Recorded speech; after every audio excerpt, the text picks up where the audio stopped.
Well, you all must have heard I'm a real nerd. People say I'm a fool, but they never got the news that I'm a vile one.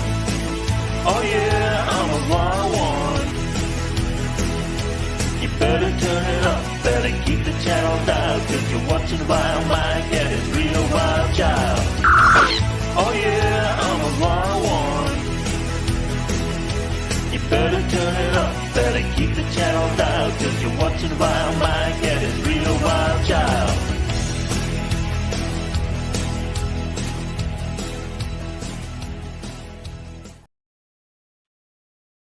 Yes, I used that one again, Elihu. I don't care. Howdy, folks. It is VileMike here, and as you can tell, you have my fellow Californian and THC enthusiast, Elihu. How you doing, man? Hi. I just want to make a quick note to everybody who is a supporter of this channel and a friend of Bird of Prey 5. Kapla, Bird of Prey 5. Hope you're listening. Hope you're feeling better, and come home soon. Get out of the hospital, dude. Oh, what happened? I haven't heard. It's basically a little checkup in the hospital again. He's posting online. He's saying, "Hey, I'm okay. I'm here still." I'm like, "Thank you, Bird." He's at least giving an update for people in the hospital, but he's still doing okay, and he's doing a little bit better. So hopefully he gets out of the hospital and gets back home soon. Absolutely. Bird has always been a friend of the channel, and me. He's actually one of two YouTubers I actually have the phone number for, but I don't call because he asked me not to. I don't know, Joe. I don't do that all the time. No, I got his number too. If you saw it in the friggin' theme song, Bird of Prey 5 is in the theme song. Yeah, that's why I had to mention that. I'm like, kapla. So, excuse me, hold on. Some coffee went down the wrong pipe. Look at this. He fails at breathing and drinking, two of the basic life functions. Wow. Yes, but I was breathing in tobacco smoke and drinking coffee at the same time. Not a good combination. Like I said, breathing and drinking, two of the life's basic functions you can't even do. So, yeah, I already started posting stuff to the store. And looks like we got our favorite what's up, guys? Far right lunatic on the stream. How you doing, man? Yeah, I'm doing all right. Well, as you guys know, that fucking bullshit I had to deal with my fucking neighbor pulling that stunt. So what's going on now? Well, what's going on now? Part 2. Yeah, so what's going on now is they came back out Friday. They saw my daughter. And we had that entire week. It was like, oh, we figured out the entire timeline. It's like, okay, we called about this. We called this. We called this. Why are you showing up when my neighbor sends you a crop photo shot, not a Photoshop, but it was directly from their security camera, because it's a straight shot. And we all know security cameras get about 180 unless you start zooming in. So the whole thing was zoomed in, and it makes it look like he's in the middle of the road when he's not. Even if he was on the side of the road, it's a freaking back road. We don't have that many cars coming around. You know, we know every vehicle comes around. And the reason why we knew it was them is because only two people on this side of my neighborhood. This is not very many of us, as you know. No, I have two children that live in this house. And the one other neighbor would have came and talked to us.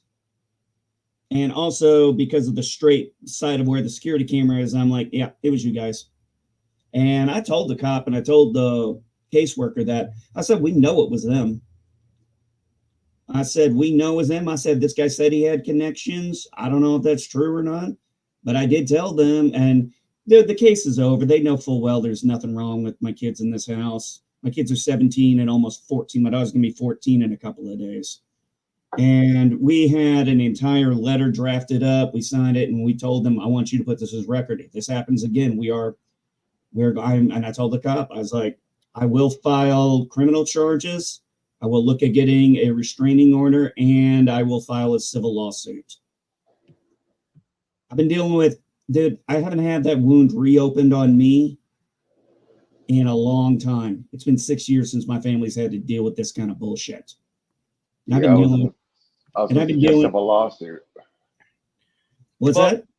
Yeah, I was going to suggest civil lawsuit to you. Mentioned it. Yeah, I am going. Yeah, because I do believe I have a case again. Dude, I got a case. I know. Yeah, it basically covers harassment. That's what harassment is. Civil lawsuit. Yeah, basically that's what I would do. Well, that definitely falls into the psychos part of the tagline for this stream, because basically I wanted to tell a story about what happened on Monday, which left me so livid I was actually shaking with anger. Okay. As you guys know, that part of my job right now is I pack out books at Walmart. Mm-hmm. Well, good. Bird's home. Bird's Oh, good. home. What? Jordan says Bird's already home. Okay, good. Cool. Good. Thanks, Jordan. All right, so I'm building a Halloween display, and this lady walks up to me, and she starts asking me questions about the children's books, but it wasn't like any specific title. She was like, "Who are the main manufacturers of the books?" Random House Publishing. I don't know. Hold on. Let me just. I'll. I'm like, well, we got Scholastic makes some of the books. We got Simon & Schuster. We have Brandon. We have even Walmart has their own company that produces some of the books. And she goes, well, I need to show you something. And she takes me now, not to the children's section, but to the adult section. What the hell? And she points out that one of the books in the adult section is made by Scholastic. So? And I'm like, okay, what's the point? And she goes, do you know what's in this book? And I'm like, no. Letters, words, I don't know. I'm like, all I know about that book, subjects and predicates. I was like, the only thing I know about that book is that my two of my daughters like the author. Bloom. Who's the author? There's a Bloom. What do you think was her problem with the book? It was Judy Bloom. Title was. Sorry, what? I don't know. Is it Judy Bloom? Okay, you need to know the title of the book was Heartstoppers. Oh. Okay. Was there something offensive on the cover that she found offensive? Nope. Okay, I'm confused. She turns to me and says, you know there's gay people in this book. Well, you know there's gay people in the Bible. And I said, ma'am, that doesn't bother me. Two of my daughters are gay. Now, that's being a little bit simplified because I know, but yeah, you don't need to tell them everything. You know what I mean? Yeah. And she looks at me and says, oh, you are definitely not the right person to be talking to. And she walks away in a huff. Jeez. I'm the right-wing nut job, and who's my daughter dating right now? Yeah, but that's not what dating a boy, or is she dating a girl? Pretty sure Avon is a girl. Well, what I'm saying is that's not what made me angry. That would have pissed me off. What made me angry was about 2 minutes later, after I returned to trying to build my Halloween display, she comes back and starts yelling at me how I am a horrible father, I am not raising my children right, and that I need to read my Bible. I didn't even know you had those people still in California. Yeah. They're everywhere. You'd be surprised at what we have in here in California. Especially here in San Francisco. Oh, well, you got all the freaks down there. So I'm talking every variety. NB, I was so stunned by this. I just looked at her and says, I lost all composure. I'm like, oh, I get it. You're just a fucking bigot. You can't get fired for saying that. I love that. At that point, I should not have talked to a customer like that. I fully admit that. No, she talked to you. No, she insulted your children and your parenting. You had every fucking right. Yes, but I'm also working and I'm representing my company, the clients we have. You're a father And first. I'm even representing Walmart to a small extent. Of course, she says she's going to go talk to a manager, and she walks away. And I was just so pissed. I immediately left the store to smoke in my car. And of course, I had to call my boss and tell her, look, sorry, you might be getting a complaint from Walmart. And I explained the story to her. And she's like, I understand entirely. Hopefully, you know, since you gave me your side and you did it before the complaint came in, hopefully nothing will happen about it. But I was livid. I mean, I was literally shaking with anger that someone would come up to me and say that to me.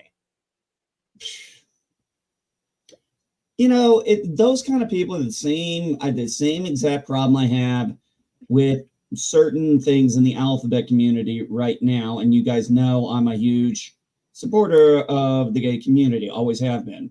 But you know, that's the same thing. It's like I don't want shit forced on me. That is the exact same thing they're doing right there, is forcing that. And it's like, shut the fuck up, lady. You probably don't know your Bible very well as much as you try to preach it. That's what always pisses me off when those people start quoting scripture. I'm like, dude, quoting scripture to me doesn't mean you know your Bible. It just means you know quotes.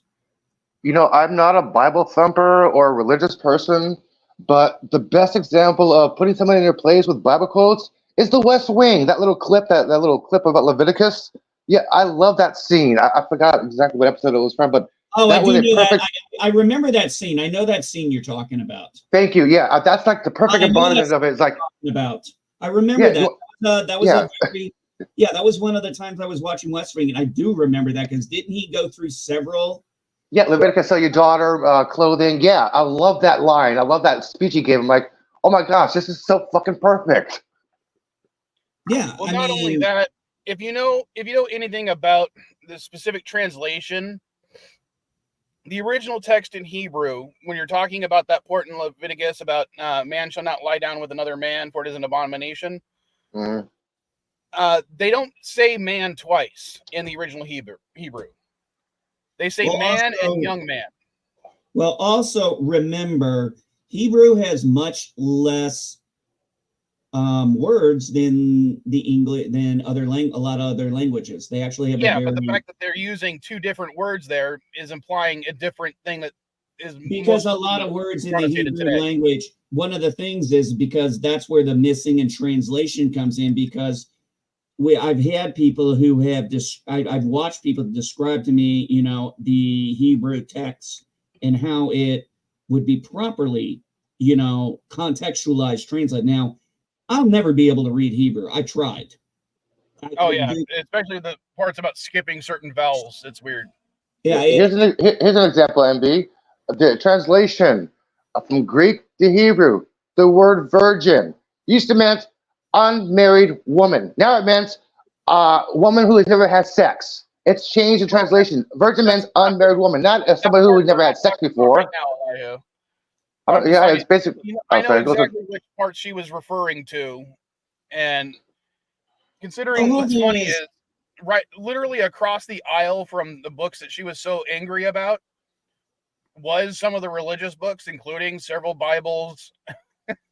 And I want to ask this lady: did you ever read the Book of Ruth? Well, it's not only that. No, seriously, the Book of Ruth is one of the best books in the Bible, I think.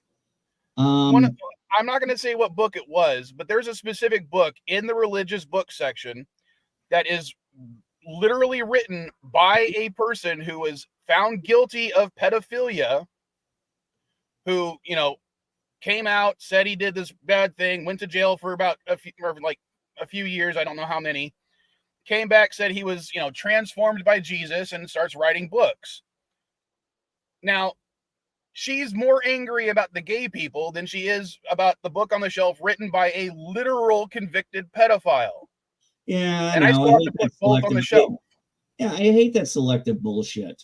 I mean, in most sides, everybody's side does it. And we got crazies on the right, we got crazies on the left, we got crazies in the center. What makes me, it's like she was so upset she had to say something to me as if I was in control, like I write the books, like I'm the one who decides what goes on the shelf. No, Yeah. I'm No, you're the the low distributor. man on the totem pole. I'm the guy that just puts it on the shelf.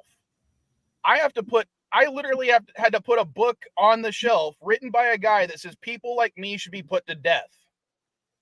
I still had to put it up there. It is not my job to decide it doesn't go on the shelf. Well, I had a funny time once where, not an interesting thing, as years ago, was when 50 Shades of Grey was popular. Oh God, I would have hated to put that one on the shelf. Well, my daughter actually wanted to read the book, and I think I don't remember the exact year that was all going on. But, you know, she was in school and everything, and she took the book to school and was reading it, and they told her to put it away. And I told her, I said, put a freaking book cover over it. Wait, how old was your daughter reading that book, though? 15 maybe.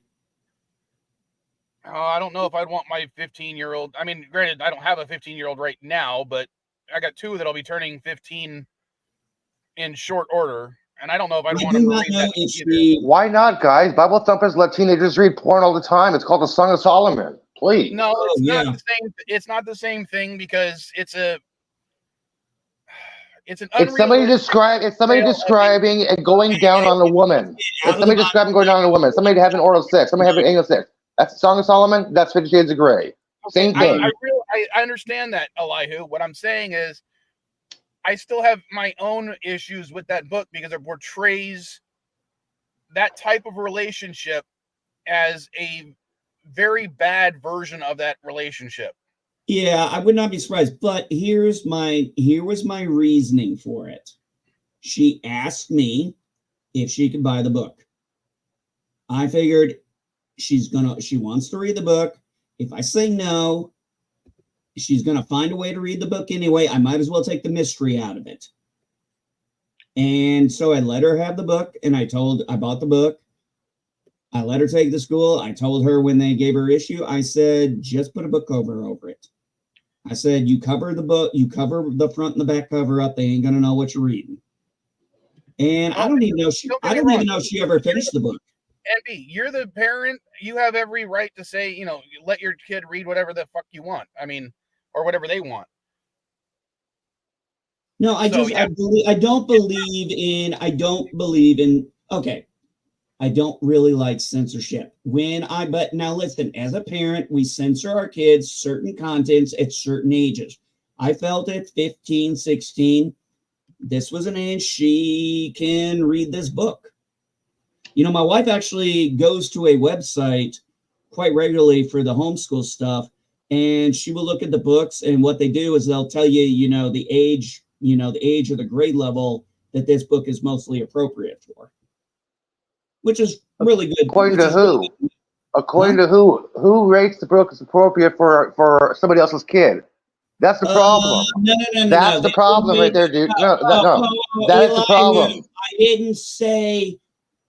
Okay, they said this is the age. It's basically the suggested age range.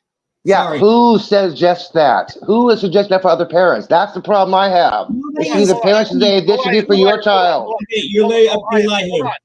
Hold on. Let me talk real quick. When it comes to the industries themselves, sometimes they do self-policing. And I'll give you an example of that being the ESRB in video games. Okay? They have a set of criteria that is on a sliding scale to judge whether a game should be rated E, E10, teen, mature, or adult only. Yeah, start with MPAA, which is bullshit. The MPAA is a little less transparent with why they rate things the way they do. That organization should never existed in the first place. Yeah, but Christians. ESRB has been is open and transparent with why they rate games the way they do. Yeah, that's why. Why do you think there's been so few adult-only games produced? Oh no, a hero has blood. That's an adult game. They did it to fucking get the government off their goddamn backs. Yeah, I don't care. Nobody should be telling my kid, if I had a kid, oh, sorry, this is not appropriate for your kid. You gotta wait next year for this kid to read this book. I can buy the game for my kid. Okay, Yeah, but an organization, but like still, sorry, NB, hang on a second. The whole point is you have an outside organization telling you what is appropriate for your kids, what is the right age range for your kid. This is what. Can I finish my statement, please? Can I finish my statement, please? Yeah, sorry. Okay, you have an organization here who's telling parents like, okay, this is only appropriate for 8 to 12-year-olds. Sorry, your 13-year-old can't read this yet. You have an organization saying, sorry, this music is not appropriate for your kids. How do you know what's appropriate for somebody else's kids or not? That's what I have a problem with. Organizations saying, sorry, this is regulated for your kids, you cannot do this. Giving no parent say is like, okay, I will blindly follow along and go by your rating saying my kid cannot play this until next year. No, I won't. I'll just buy the fucking game. No, this is the whole point of organizations doing this. No, the reason why the organization did it is because they wanted the fucking government to get off their asses. I'm not talking about government. I'm talking about organizations. I'm talking about people controlling people's private purchases. All right, hold on. Elihu, let me give you an example. When I sold games at the swap meet, I have frequently parents who would ask me, is this game appropriate for their kid? All right, because the kids always wanted to play, Gears of War, Call of Duty, Grand Theft Auto, all that kind of stuff. Now, they would look at the games and they'd be like, well, every game that my kid wants is rated mature. But I also know mature is a broad scale. Yes. So they would ask my personal opinion, is this going to be, is this okay? What kind of content is in there? And I would show them, not only does it say mature on the front, on the back, it shows why they rated it mature. And like this one, I'm not gonna name the game because I can't think of which one specifically, but it was like, this one is rated mature for extreme cartoony violence and drug references. It's like, well, that's probably fine. I'll get that one for my kid, as opposed to the one that's rated mature for extreme gore, nudity, and extreme violence. Yeah, they're actually very open and transparent about why they give them those ratings. And it's not that they're saying, hey, you can't buy this because of this. It's giving both the customer and somebody like Mike say, okay, here, this is why it's rated this. How old is your kid? And let the parent decide, do I think this is appropriate for my kid or not? But they do help. I mean, I don't call it regulation. I just don't see it as a regulation. I see it as just them coming down and saying, hey, these are suggestive. It's up to you if you want to do it or not. It's not suggestive. A minor cannot buy an MPAA rating. I will. If it's an R-rated movie, you can't go in unless you're 17. Well, there's that for one, NB, but I also want to give an example of since I, am working out of Walmart 5 or 6 days a week. If a 12-year-old goes to Walmart and wants to buy the latest Mortal Kombat game, they are not allowed to buy it because Walmart will not sell it to them unless they are 17 or older. Yeah, I understand that. The same 12-year-old can go to the movies, buy an R-rated movie, and they will not prevent them from doing so. Well, that's California for you, man. No, that's not California. That's Walmart policy. Oh, really? Walmart's policy is not to sell video games that are rated that, and CDs that have music that has the explicit lyrics. They sell edited music. Rob Zombie tried to sue them one time for that. No qualms to sell them any R-rated movies because the way those organizations work. Well, let's be honest. Unlike the gaming system where they are very good at specifying why it's rated this, the Motion Picture Association of America, really? I hate them. Oh, God, they are so... R-rated movie. This movie is rated R. Okay, what? Because Bruce Willis said fuck twice? Yeah. Yeah, you can literally get a rated R if you say the F word more than twice in a certain amount of time. Nope, you can only get away with it once. Yeah, there's only no, one there are- PG-13 rating for F because that's Envy, why James there- Gunn's let Chris Pine say the F word in the car when Gillian was trying to get in the car. Yeah. He's like, that's the only F word we can get by with this movie. One more, we get an R rating. There's only one F rating in the PG-13 movie allowed. Yeah, that's why Die Hard. What was that one with the fourth one or something? It was rated PG-13 because they only did like one F word. But the funny thing is, you can say, and I remember Bruce Willis saying this in the commentary of it. He's like, "Yeah, you can only say fuck one time, but you can say shit all you want." I know. well, hold on. Loosely, they say that it's the word fuck can only be uttered once, but there are several films that have used the word fuck more than once that are rated PG-13. Name one. Well, let me go to Wikipedia because they have a listing. Let me see. Maybe there's maybe that was before they put the one F-bomb rule in. Well, the movie had to get an R rating if I had blood splatter. Remember that? Oh yeah, no, not blood splatter, red blood. Red blood. Sorry, Yeah, thank you. Red blood. Remember John Carter on Mars? Why that is because they did not use red blood. Red blood. Yeah, you can use any other color but red blood. Okay, they decided to instead have the list of the movies that have the F word the most, not the ones that are not rated. But what apparently is the kicker for the F word is it cannot be used in a sexual context. So you can say the F word more than once, within a span of time in between the two F words, but they cannot be used in a sexual context. So you can't be like, I want to fuck you. Wait a minute. But you can say fuck you. If I say I want to fuck you up, how does that define a sexual reference when I want to fuck you up means I want to beat the fucking shit out of you? I want to fudge you up. One refers to sex and one refers to violence. And apparently violence is more acceptable than sex. Apparently in Britain, it's the opposite.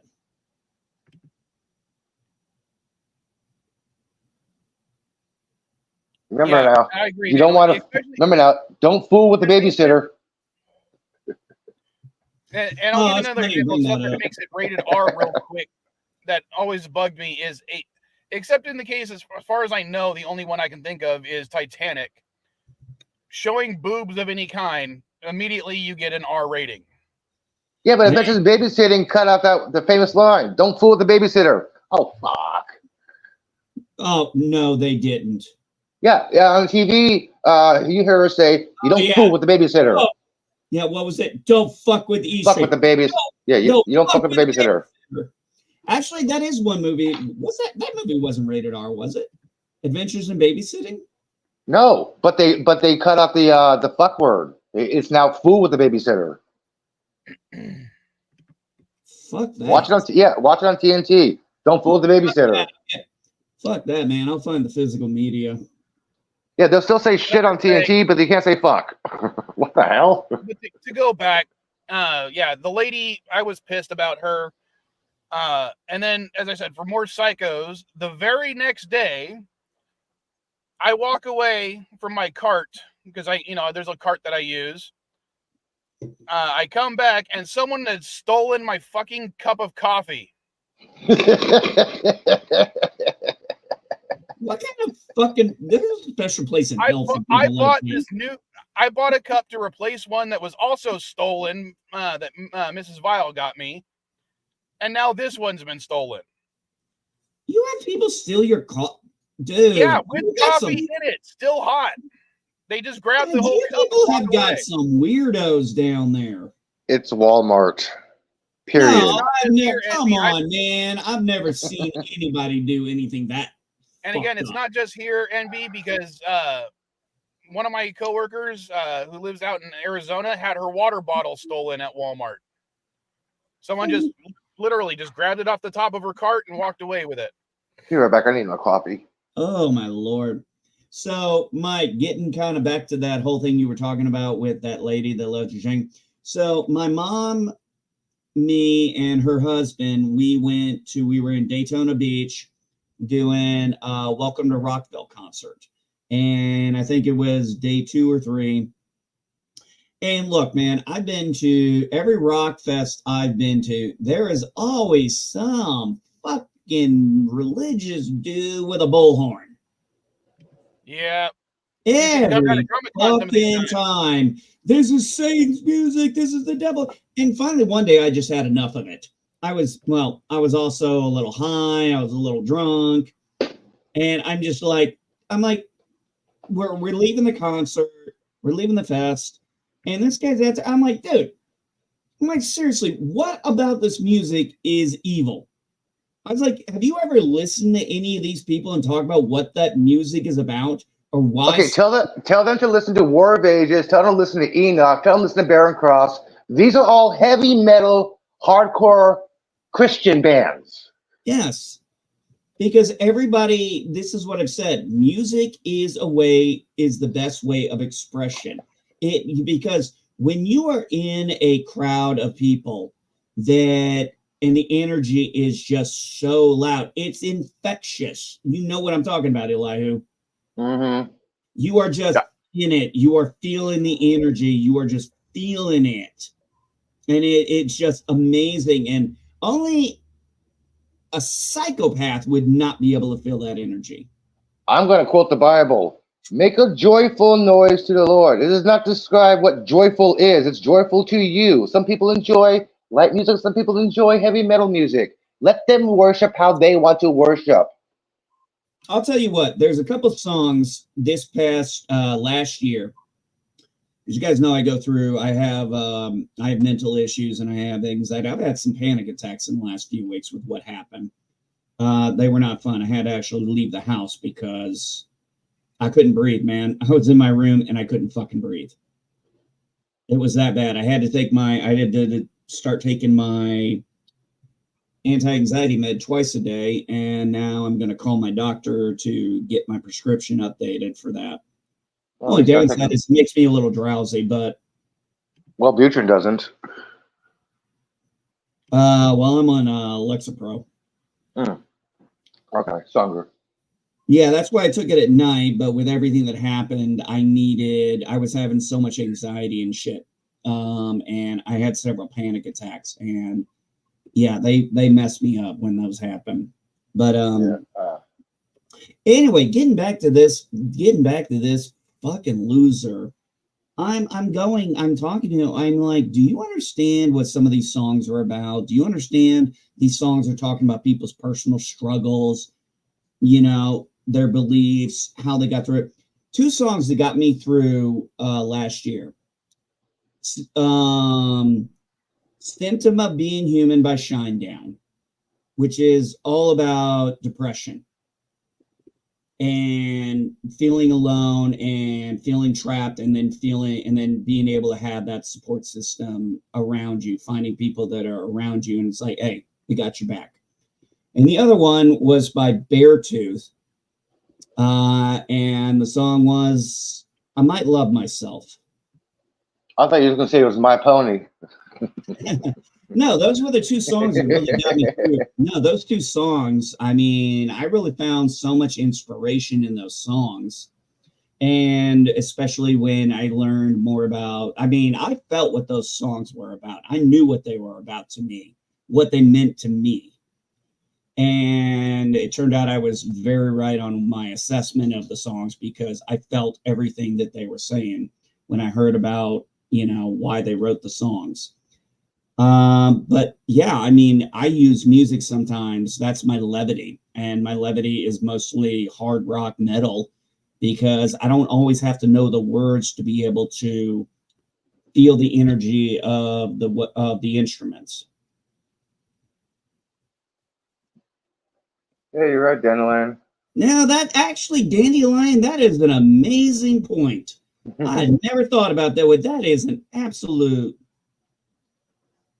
absolute amazing way to say it. Yes.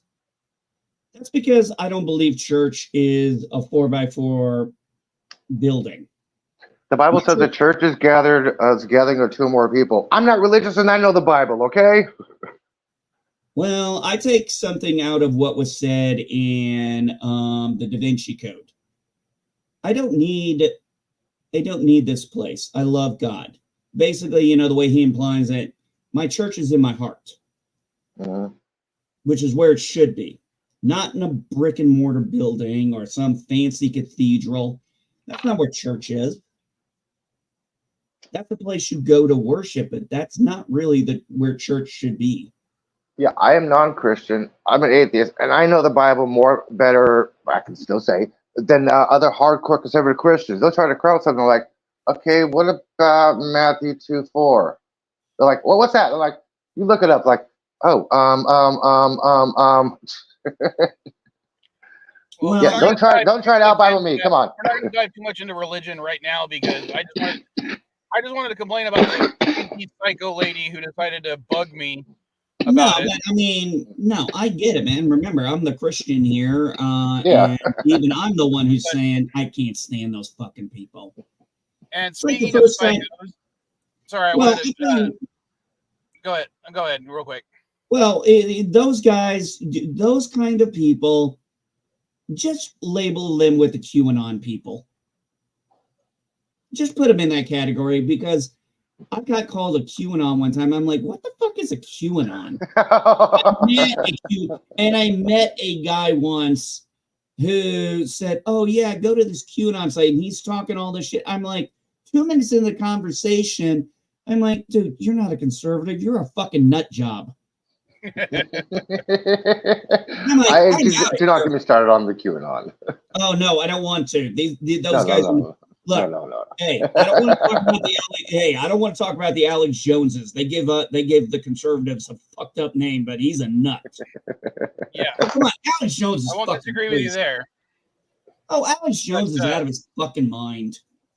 I mean, I could go into a deep dive on him alone, but I'm not going to right now for my own sanity. But you have sanity? Wow. Speaking of I would nut say jobs, this. We have Darren. How you doing? Hey, Darren. Hey, how's it going? Good job. I wanted I wanted to complain about something because I was talking about the psychos at the stores. All right, so again, as I'm working on the books, this is a different day. I had someone who decided to leave their trash in one of my bookshelves. And I was like, oh, sir, you forgot this. And he's like, oh, no, I meant to leave that there. And I'm like, no, you didn't. This is my book section. You're not going to leave your trash in my book section. And he goes, well, it's not really trash. And then I look at it. He had pulled off the tags of a leash because he was trying to steal the leash and attach it to the dog he had brought inside the store with him. Like he had originally was brought in the dog with the leash when he didn't. So I caught him basically trying to steal something and hide the evidence in my fucking book section. So what? You couldn't stop the guy, isn't it? You can't stop them. Well, no, I don't even work for Walmart. I'm not allowed to stop them. But the reason I qualified that as another psycho is because I can't stand people who bring their fucking animals inside the stores. I thought that was only allowed for service animals. Yeah, service animals I get. Bringing in your tiny little chihuahua or whatever the fuck this thing was does not count for as a service animal when it's you're walking around in it with in your arms or your purse or your shopping cart. No, obviously not. But what I'm saying is most of the time, any Walmart or place I've been to, it says no animals except service animals or medical animals. I forgot that. There's two types. There's the service animal, and then there's the one that does the medical thing, like somebody who has seizures. Yeah. That is a service animal. You mean emotional support animal and the service animal. Oh, thank you. The emotional support animal and the service animal. Thank you, Elihu. I couldn't remember the exact term. Hold on. I will say this. I do accept emotional support animals as a real thing, but they still need to wear the fucking vest. Yes. Oh, okay? No, what I can't say. And those vests are free, but those vests are free, by the way. Sorry? Those vests are free through the SPCA. Oh, yeah, by the way, when you find out someone is getting one of those and using it just so they can take their dog in and walk around, I want to beat the fuck out of those people. Well, it's not just that. I can't tell you how many times I have seen a dog, or well, actually just dogs for the most part, piss or shit in the store, and then someone just leave it there. They don't even bother picking it up. Yeah. California. I'm sorry. That is someone who's is a genuine psycho. If you don't clean up after your dog inside of a store, Yeah. no, I'm sorry. You now need to be thrown in jail on some sort of charges. Well, unfortunately, can't send people to jail for being stupid. But I just can't stand people who bring their animals inside the store. Once I witnessed two dogs literally start tearing each other apart while their owners were waiting in line at the registers. And of Hey, course, Darren, I want to ask you a question. Okay, thank you for interrupting. Oh, sorry. And it's like, of course, the police have to get called because one guy is accusing the other guy's dog of being the aggressor, when both of them shouldn't have been bringing their fucking dogs inside the store. I'm sorry. I can't stand the people. I mean, Walmart would be so much better if not for the customers. That's like saying a hospital would be so much nicer without the sick people. Exactly. I agree. I couldn't resist that one. You walked into that, Mike. Yeah, but Garrett, I still agree with the sentiment. Yeah. Can we get back to Nerd Tech? 'Cause I got a question for Darren. Sure. What's up? Okay, I have seen Hollywood try to remake and continuize popular franchises and IPs. Lord of the Rings, that new animated trailer. Have you seen it? Because personally, I believe that is the way to continue a franchise. Have you seen that new animated trailer yet? I have not. I didn't. This is the first I'm hearing of it. Can you please take 2 minutes and watch it and tell me your opinion? Because I value your opinion on this one. Okay, so there's an animated Lord of the Rings trailer that's come out recently, like within the last. Yes, it starts with an R. I forgot how to pronounce it. All right. It's like the War of Roham or something. Yeah. Or something. Thank you. Okay, let's go ahead and take a look here. 1 moment. Okay, thank you, Darren. Okay. Yeah. I believe this is the way to continue a franchise. I'm like, this is well drawn. This is well done. I like the little story plot. And actually, I honestly want Darren's opinion on this. Go figure. Well, one thing too, I got my grandson for a little while, hopefully till Labor Day. Oh, that's next week, huh? Yeah, well, my daughter, this is a person. My daughter finally is severing ties with her ex-boyfriend, and this is kind of the first cut, if you know what I'm talking about. Mm-hmm. So she needs some time to deal with that, and it was like, yeah, we'll watch it. And hell, we told her we'd watch him longer. She was supposed to come like today, and my wife was on the phone with her, and she said she's still crying. And we're basically saying we will watch him till Labor Day because she's just got a job at Great Clips. He's in daycare, but and he's learning some stuff. And I know she wants to get him his routine, but we are willing to watch him so she can get herself established in her job and routine. And especially if she has to work Saturday, we might as well wait till Labor Day. So, all right, I've seen it. What do you think? It's good, but it's anime. I mean, Yeah. it's not. To me, it should look more European or Usonian at the very least. But other than that, yeah, I mean, animation is a better way to go if you want to tell prequels anyway, because the voice of an actor doesn't necessarily age like the rest of them does. And that way, you don't have to use costly deep fakes and things like that to try to tell your prequel. So yeah. So speaking You of get more stuff done with animation instead of actual CGI or practical effects. well, if they actually remembered how to do practical effects anymore. Yeah, it's fine. I'm not. I thought James Gunn using a lot of practical effects on the movie. Now, if by the way, that cartoon does way better than say that Amazon series that's a prequel as well. Ring of Power. That will be funny to me, at least. I have not seen one episode of the Ring of Power. Neither have I. I watched as someone who is not a Tolkien scholar, and I'm fully admitting to that. I tried to watch the first episode, and I'm like, after I've read the books, I've seen the movies, and I'm like, I'm not feeling it. This just doesn't feel like Lord of the Rings, which was kind of the same thing with The Acolyte. My biggest criticism was it did not feel like a Star Wars show. Right. And what I thought was interesting is, and just kind of picking it back on The Acolyte here, seeing all this meltdown with the, I don't know if they're really having a meltdown on those, I don't even want to call them geek or nerd websites anymore because all they do is trash us. And they're blaming us for it being canceled. I'm like, dude, we don't have that kind of power. If we did have that kind of power, Star Wars, Andor would never have ever even been in production. If we had the power to cancel something, we'd be more interested. We wouldn't be wasting our time trying to cancel shit. We'd be wasting our time trying to get shit greenlit.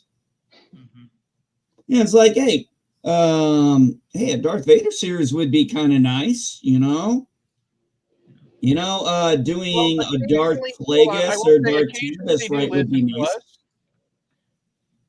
Hey, all I'm saying is we don't have that power. This is actually, I think, what shocked everybody was that this is the first time they've heard one of the Star Wars series on D+ officially get canceled.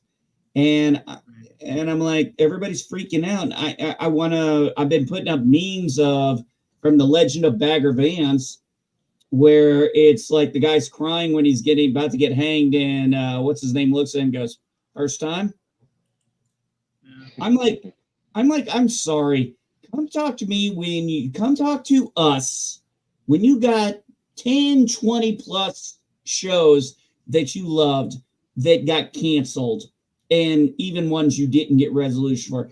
We used to call back in the 90s, 2000s, the Fox curse. You like the show on Fox, Fox would cancel it. Right. Yeah. Fox has been historically terrible at handling, especially science fiction properties. Their only one real success was the X-Files. Yeah, they didn't. That was yeah. And that was Chris Carter. And that was because Chris Carter maintained enough control over it to keep them from fucking it up. Well, I would also say it also worked more because it still followed the police procedural formula, right, which is still popular to this day. Yeah, right. It followed a procedural formula. Agreed. Yeah. But you had something like Briscoe County Jr. Yes, we got a conclusion, but it was still only one season. We can talk about Firefly. We can talk about Dollhouse. We can talk about Millennium and Lone Gunman, where Chris Carter had to literally make episodes in X-Files to give conclusions for those series because he believed in them so much. He's like, I'm not screwing over these guys.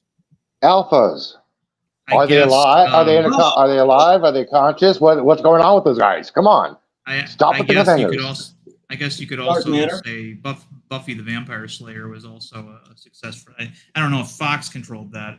No, that was UPN. That was was it UPN? I think it was on the WB first. I thought UPN had the rights and the WB took it over. I don't know. I was underwater. I'd have to look at it. I thought it started out on the WB. I remember it was like the ending, and then it switched to another channel. I don't remember which one anymore. I was excited about that getting saved. But if I'm being honest, if Buffy had just been dead at the end and it had been her gravestone that saved the world a lot, I think I could have lived with that. I like the hole in the town, but there should never been an Angel spinoff. No, I loved Angel because I loved the ending. It's like, okay, you take the 10,000 on the left, I'll take the 10,000 on the right. You're bleeding. You all last 10 minutes. Well, then let's make those 10 minutes count. All right, what do? We fight. Anything else? Well, I don't know about you, but I want to slay the dragon. Let's go to work. I will say Angel was a very slow start. I think it took at least 2 seasons to get its footing. Unlike most shows, I think it didn't actually get really good until the 3rd. Whereas, I guess even Star Trek Next Generation wasn't really that good until halfway through the 2nd season. Well, we all have agreed that as much as we love TNG, the first 2 seasons, there's a lot of episodes that are just unwatchable. No, I would say the first season definitely, but the 2nd season is my favorite season in TNG because that's when they started, to turn the ship around, and they seeded that season with all kinds of stuff that later became huge deals later on, like the Borg and the Klingon, Worf's Klingon stuff. And I would agree with you on that. Probably, I would agree there. But here's the thing, and I'm in the minority here in a lot. I really liked Pulaski. Yeah, me too. I thought she was the superior Doctor character to Crusher. I would agree. I thought she was superior to Crusher. But I think too many people were trying to say she was a Bones ripoff. I didn't get that idea. Oh, I definitely got. I could tell what they were trying to do. Hold on a second, Mike. I could tell what they were trying to do with her in Data. Data. Yeah, exactly. Like she was trying to, it was kind of like they were trying to do a kind of a McCoy and Spock thing.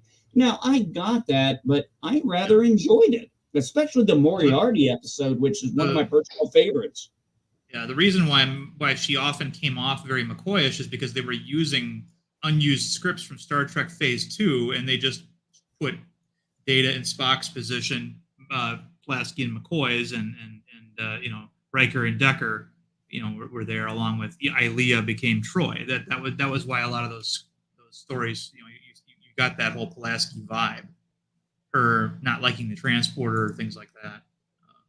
Yeah, I mean, but in my opinion, I thought she worked.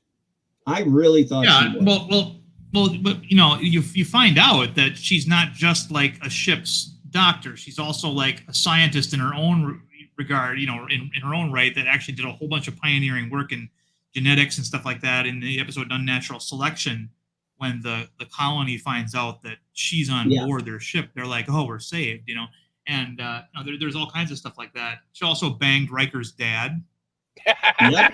So I mean, it's just like, so I mean, there's that. He knows her. Yeah, I know her. We don't do that. Yeah. Well, this was kind of that was kind of a humbling moment for Riker when it's like he said, Riker has daddy issues. Yeah.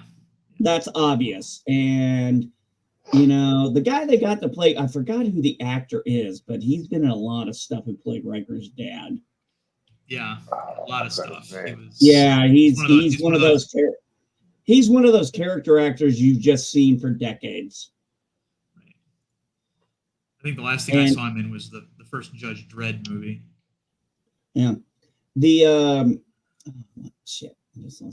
Another show that got canceled that I know bummed a lot of people out, and actually I thought this was kind of a double knife in the back, was Dark Matter, because Dark Matter and Killjoy were out of their 3rd season, and they gave Killjoy a 4th and 5th season and canceled Dark Matter, and I'm like, you canceled the superior show. The black ships, how are they going to deal with them? I want to know. Dude, I loved Dark Matter. I loved the first episode because I was like, the best thing I thought was like, what do you say, guys? Blaze of Glory? I love Six. I love Six. I want to touch on Pulaski one more time here. I thought that her being there instead of Crusher was the best thing that happened to Wesley's character, because all of a sudden now, instead of being raised by his mother on the ship, he's being raised essentially by father figures, uncles and stuff. I would agree with that. Yeah, that was like he was really starting to go from gosh gee willikers to being more of a man, and then of course he went right back to being mama's boy when she came back.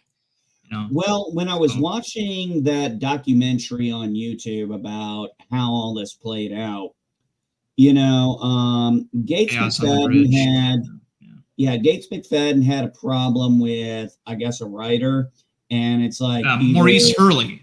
Maurice Hurley was the showrunner of the show. He was the lead writer and showrunner, and he just didn't like the fact that she was used to a more collaborative experience, and he was old school. You got to remember, these guys were like World War II veterans who got to write television in the 60s, and then now they're in the 80s, and they're kind of out of touch with a lot of the developments. Yeah, they're set in their ways. Yeah, they're set in their ways, and then they said she was a problem, and they got rid of her, and that was it. And also when how do you say her name? Kate. Is it Kate Mulgrew? No, not. Mulgrew. Yeah. Mulgrew. No, not her. I'm thinking of Pulaski. Oh. Yeah. Diana Mulder. Yeah. Thank you, Diana Mulder. I that's why I was having a little bit of. Well, remember, she did 2 episodes in TOS, and I remember reading that she had a wonderful experience on TOS, but while she was on TNG, it was openly hostile. Yeah. It was no secret that Patrick Stewart was working to get Gates McFadden back. I mean, he's been very vocal about that. We know that. And when she found, and she has said she had no interest in coming back. So when she was not renewed, she was fine with it. Yeah, one of the other reasons why they didn't like her also, and this can't be understated, is she was making more per episode than they were, because she was a special guest star. She wasn't. She was only contracted for that one season, so she was basically a heavyweight. A heavyweight is a higher paid, guest actor that appears on an episode, and because that was another thing. She was essentially a series regular, but she was getting paid like twice what the other ones were, and that bothered them too.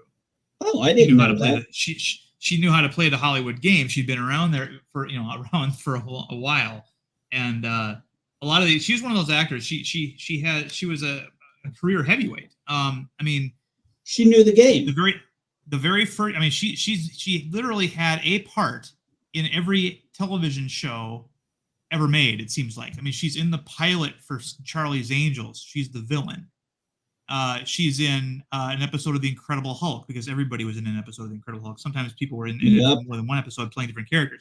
She was in every police procedural medical drama, like Quincy and stuff. She just that's how she made her living, and she got paid more doing guest appearances than she would have if she became a series regular.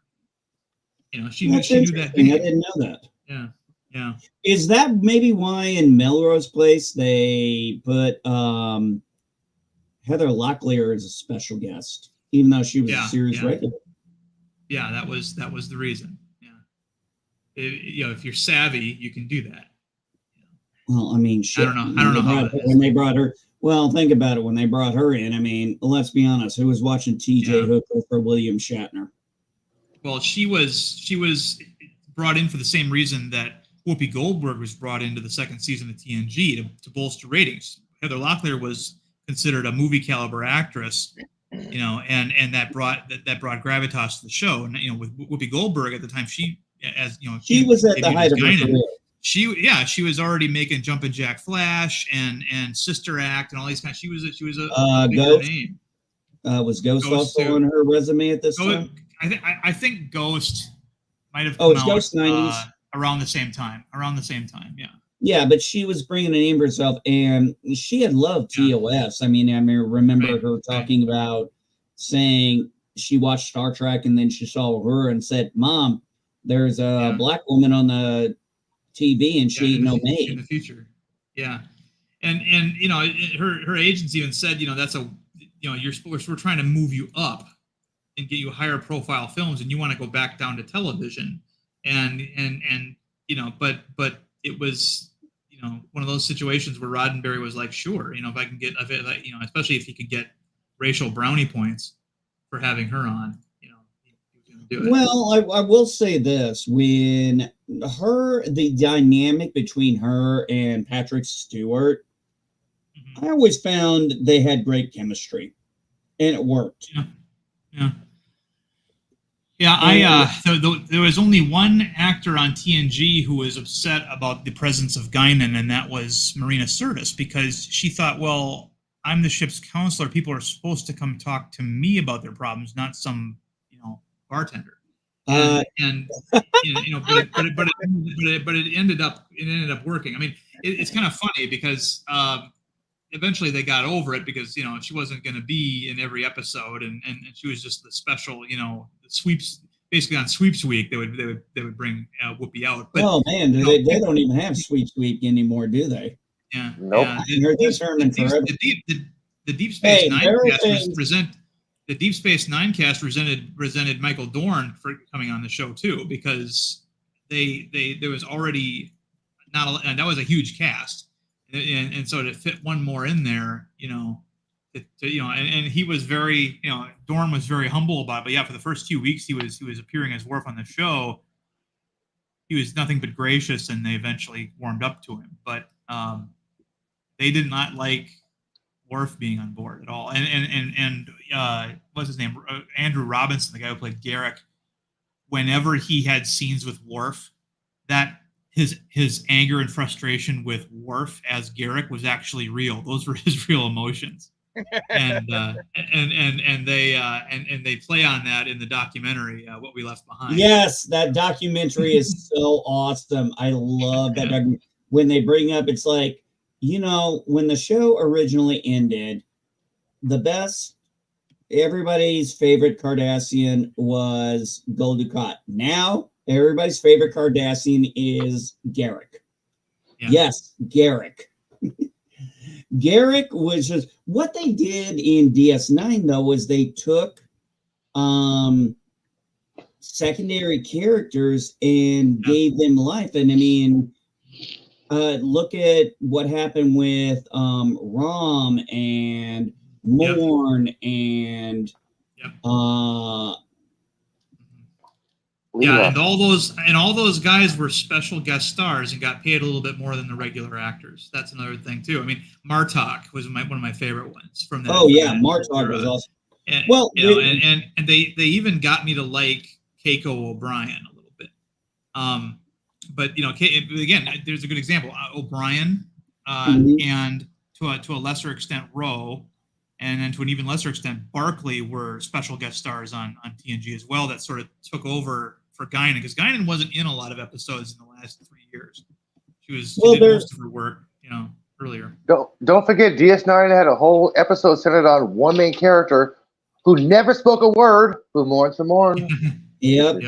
I love that. There is something, there is something, if you go back to TOS and you remember the Cage episode, the original pilot, doesn't the doctor say when he's pouring the captain a drink, there are things a person will say to his bartender they won't say to his doctor? Right. And I felt that's what he was doing. I felt that's how he was. It's like, no, I don't want to talk to the counselor. I want to talk to the bartender. Right. Yeah. And there is some logic to it. And call me crazy, but there is logic to that. Yeah, there was this scene that Marina Sirtis, this moment that Marina Sirtis talks about in conventions, where when she found out, you know, that Whoopi Goldberg was coming on board, you know, LeVar Burton kind of helped leverage it, and that she was going to be this bartender, this wise bartender that people were going to come to for advice. And she's like, well, what the fuck am I supposed to do, right?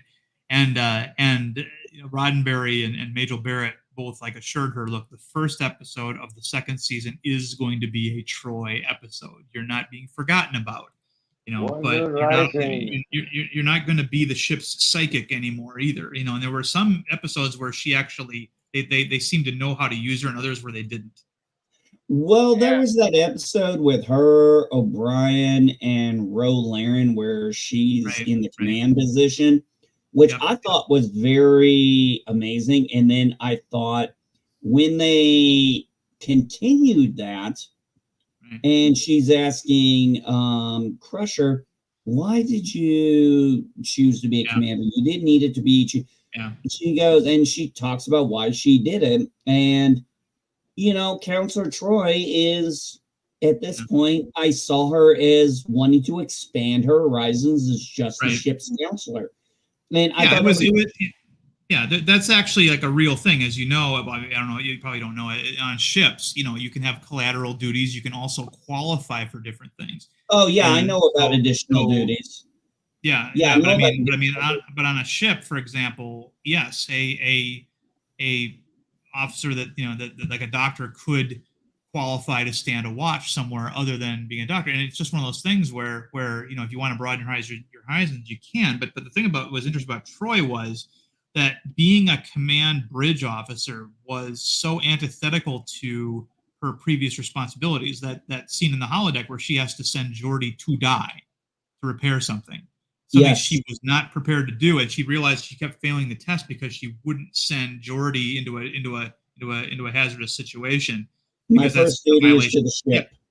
Yeah, exactly. And it's like you have to think in a totally different way. And can you jump back and forth between your two jobs? Then it's one of those things. It was a very, very that was one of the things that I loved about some of those shows. It was a very character driven. It's like he's like no. And he was very forward with her and why. And no, he could not tell her the answer because she's like, that was test. Would I send someone to their death? Unfortunately, as a leader, you have to, unfortunately, make those decisions where, this, Darren, we have to make decisions sometimes that might have that repercussion. Right. Or somebody might have to die to save everybody. Yeah, another movie that dealt with that was U-571, the Matthew McConaughey submarine movie, where he had to order, because he made, Matthew McConaughey's character, the big mistake, the reason why he kept getting passed up for promotion to get his own boat was because he was making friends with the crew, and you're really not supposed to do that. And at some point, he has to order one guy down into a bilge that's already been flooded to actuate a valve, and the guy did it, but then he never made it out. He drowned while he was down there. And that's an example of what they're talking about there. Well, in that movie, too, Harvey Keitel as the Cobb is phenomenal when he says, sir, permission to speak freely.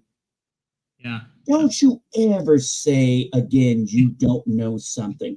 The skipper always knows. That, I don't know, will kill them faster than a depth charger.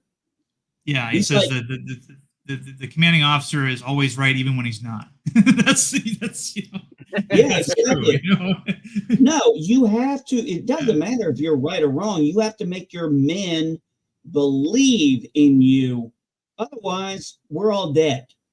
If you're a weak leader, you're fucked. Just to completely derail the conversation, because we've been going for an hour now at this point. All right. I wanted to bring up a show that I'm actually watching. Because I put it in the title. Have you guys seen Dexter? Yes. I've seen Dexter and Dexter New Blood. Nope, never seen one. I know what the general premise is, but I've never watched it. Never bothered with the one episode. So I've seen the entire show. It has been recommended to me a bunch of times by a bunch of my friends. A couple of them saying that, yeah, Dexter, I think you'd like it. You're just like him. Which I don't know if I should take as a compliment or an insult.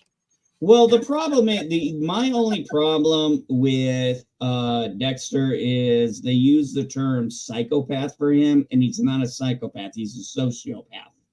That is something I was going to bring up, because I would agree with you on there, because I was diagnosed as slightly sociopathic because I have trouble with complex emotions. Both Slightly? Slightly? Okay. Well, that's not exactly the difference. The difference between a psychopath and a sociopath is that psychopaths are born and sociopaths are made, but they both do the Yes, same that thing. is exactly what I'm talking about, Darren. Sorry to interrupt you, but the point is, throughout the entire show, he says he was born in blood because his mother was murdered and he was born in blood. That is a sociopath. A psychopath, you are born that way.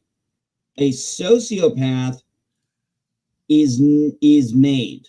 I'm a sociopath. I was made. I wasn't born this way, but there are things I do that just I don't have sympathy or empathy for, and I can't. And Right. believe me, I've tried.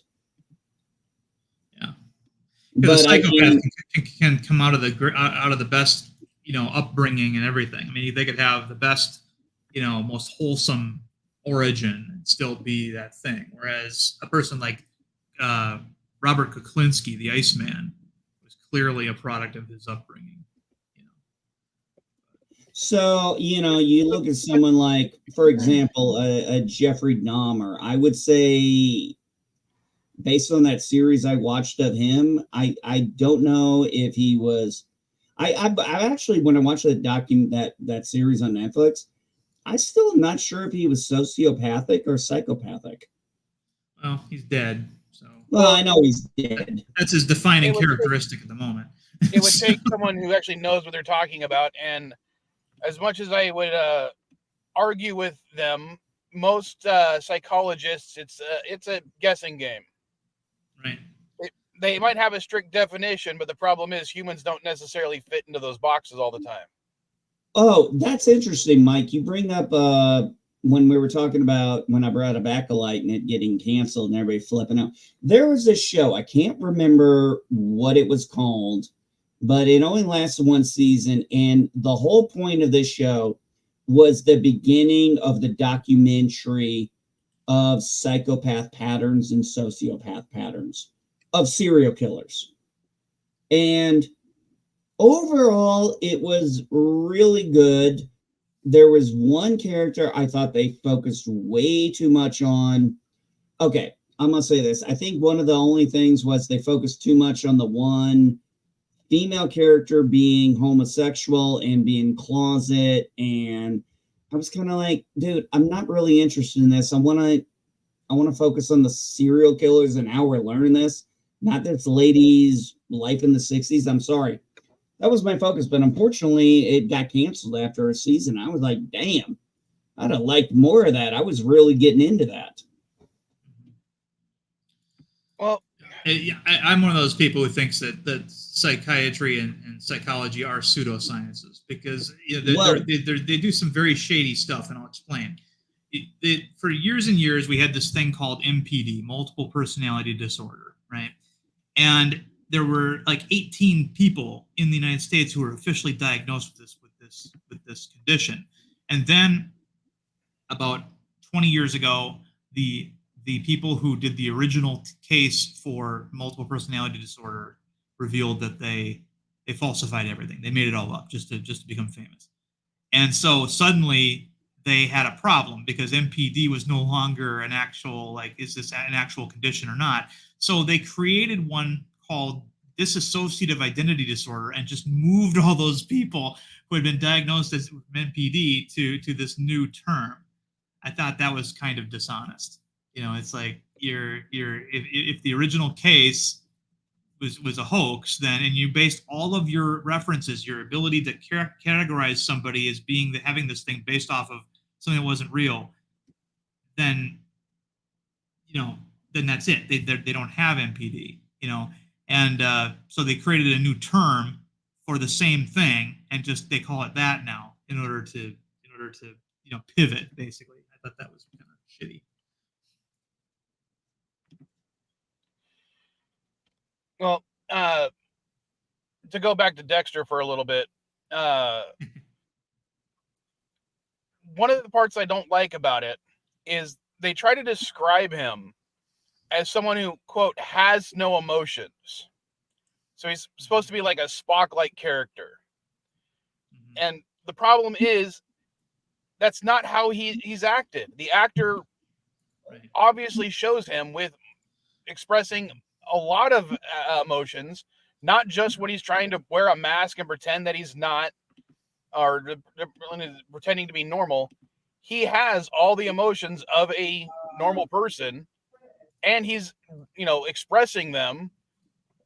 But it's like, well, I have no emotions, but I'm doing this thing for this person that I love and I care about for reasons that I can't seem to explain. It's like, you're just an idiot.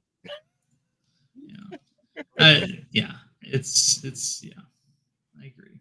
I mean, obviously the kid was fucked up. I mean, what just happened? Nothing. My computer's going crazy. Oh, it doesn't like you. No, it just said my browser lost connection to my camera. I'm like, my camera is attached to the fucking computer. It's not a CNA stream unless something happens. Yeah. But it was just like, he's obviously not a psychopath. Yeah, he's somewhat sociopath. I would understand that. Mm-hmm. And I don't know. The whole premise is really convoluted in order to make this situation, because they really want you to root for the guy, even though he's a serial killer. Right. And the way they do that is by giving him this massive, code of ethics that he only kills other killers. Yeah. But even then, he realizes, like, his motivations and his, like, for instance, some of the times he'll break into someone's house to gather evidence against them. Right. And it's portrayed as a good thing, that he's breaking the law in order to capture criminals or to kill criminals. Mm-hmm. But the thing is, the whole point is, you can't be a good guy on the side of law if you're breaking the law in order to do those things. He's what's called an anti-hero. He's basically the Punisher. No, but the thing is, he's not a cop. He's a blood spatter expert. Well, he's in the the Punisher wasn't a cop either.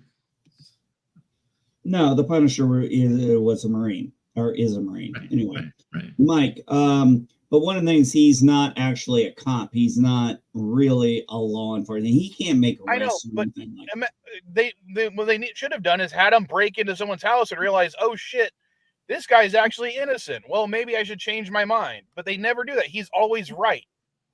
Yeah. And they portray it as some like supernatural ability of a killer to be able to spot another killer. Well, you can't play a player. You think psychos and sociopaths don't know each other? You think we can't see our tendencies? You think, okay. I don't think just by watching someone in court you can tell that they're an actual psychopath. I didn't say in court. I didn't say in court. You're talking about a controlled environment. Oh, they actually did an episode like that where he's able to tell someone's a killer just by. Yes, I know that. Yeah. Yeah, I remember that episode. Yes, but there's a reason why he's able to do that, because he's not only an analyst. Why do you think he works for the cops? Because his dad was one. No, more than that. Plausible deniability. Also, it kept him close. It kept him close to everything. Also, his sister was a cop. Yeah, in Dexter New Blood, that one season, who's Dexter? I haven't watched that yet. I'm literally I was watching the second to last episode of season 2 before the stream. Well, anyway, you're not going to miss anything. They had to do in Dexter New Blood. He's up in the north, and what's he doing? He's banging the sheriff. I'm gonna have to finish the season or the series. I will say this. I will say this to you, Mike. I agreed with a lot of people. I thought the season finale of Dexter originally Very disappointing. And even the guy who played Dexter Hall said, yeah, we all kind of realized we should have done something better. So we're going to give a season and give you guys some conclusion. And I'm going to tell you what, the conclusion after Dexter New Blood, satisfying. Well, I also think that, at least from what I've seen for the first 2 seasons, based on the storyline or the overarching storyline for each season, pardon me, I think would have worked better as a season 2 and a season 3, not as a season 1 and 2. Oh, you just wait till John Lithgow shows up. Because season 2 is all about there being a second serial killer. That's okay? John Lithgow. That's what I'm talking about. Okay, I'm just saying, but season 1 is all about that. No, dude. I'm telling you right now, season 1 was. No, John Lithgow is not there yet. But season 1 still featured another serial killer. That's the whole point. I'm not talking about that serial killer. I'm talking about John Lithgow when he comes in. That's really I don't where the care game about that. I haven't seen that part. I'm talking about season 1 right now. Yes. He goes, it's just a friendly thing. Do you want to play? Yes, I do. So, but I think that the plot line of season 1 would have worked better as a second season. And then the plot line of season 3 being him potentially trying to outsmart the cops because they finally found his trail of bodies would have worked better as a season 3. Season 1 should have been establishing everything instead of trying to cram it all in just that first 2 episodes. Because he's already in that first episode, he's already in a relationship. He's already working with the cops. They should have built all that up slowly over the first season, so we actually have an attachment to the character instead of being force-fed all of it in the first couple of episodes. No, I disagree with that because the whole point of those first few episodes was to say he's established his life. This is what psychos and sociopaths will do and serial killers would do. They have established themselves in a life. You know, but that's what I think they should have explored in that first season. Well, that's what they do in the flashbacks. But the flashbacks were annoying as all hell because they jump around to the point where then you're in for a lot of deep shit, buddy, because there's going to be a lot of flashbacks. I mean, don't get me wrong. The dad character I liked, but I think he should have been there in the first season and maybe passed away from his little heart condition during the first season. Instead of being, dead before the series starts. And it could be the whole thing could be his sister trying to join the cops against her dad's wishes. Him already being established as a blood analyst, but on the lowest rung, working his way up. Him actually, meeting this woman and falling in love with her. Instead of all that stuff being... He's not in love with her. Oh, he is most certainly in love with her. No, he's not. Yes, he is. You're getting into spoiler territory now. No, well, it's in the first episode, not, Darren. He's convinced himself he's not, but he is most definitely in love with her. No, he's not. No, he is not. Oh, yes, he is. He doesn't know that as I said, he doesn't realize he's in love with her. You need to watch this whole show. Because you're not getting the character. He's not in love with her. No, he has convinced himself that he's not in love with her. No, but he is. No, he's not in love with her at all. Yeah, this is so exciting to listen to. Okay, NB, you don't help a person's kids out the way he is unless you're in love with them. Yes, you do. He's not where he thinks he's playing wearing a mask. A role. No, NB, I'm telling you. And I'm telling you, you're wrong. He just doesn't realize it. And I'm telling you, Mike, I've watched the entire show, and you're wrong. Okay, maybe they change it later. No, you're right wrong. Now, he's not in love with her. He never was. I'm telling you right now, as someone or who's been watching it for the. I've literally been watching like 3 episodes a day for the last week and a half. He is in love with her. He just doesn't realize he's in love with her because half of his actions are about protecting her. It has nothing. He's willing to do. He's willing to sacrifice his own code of ethics and his own freedom. No, he's not. He's very methodical. No, he's not. He doesn't do anything like that random or crazy. He's methodical. Okay. He knows what he's doing. The minivan scene, when he buys the minivan. Oh my God, he's playing a role. He's trying to play a role. He really has no love for this in or that the episode, kids. in He the never episode did. where he buys, hold on, NB, I got to interrupt you. The episode where he buys the minivan, he goes out of his way to say, I don't know why I bought this.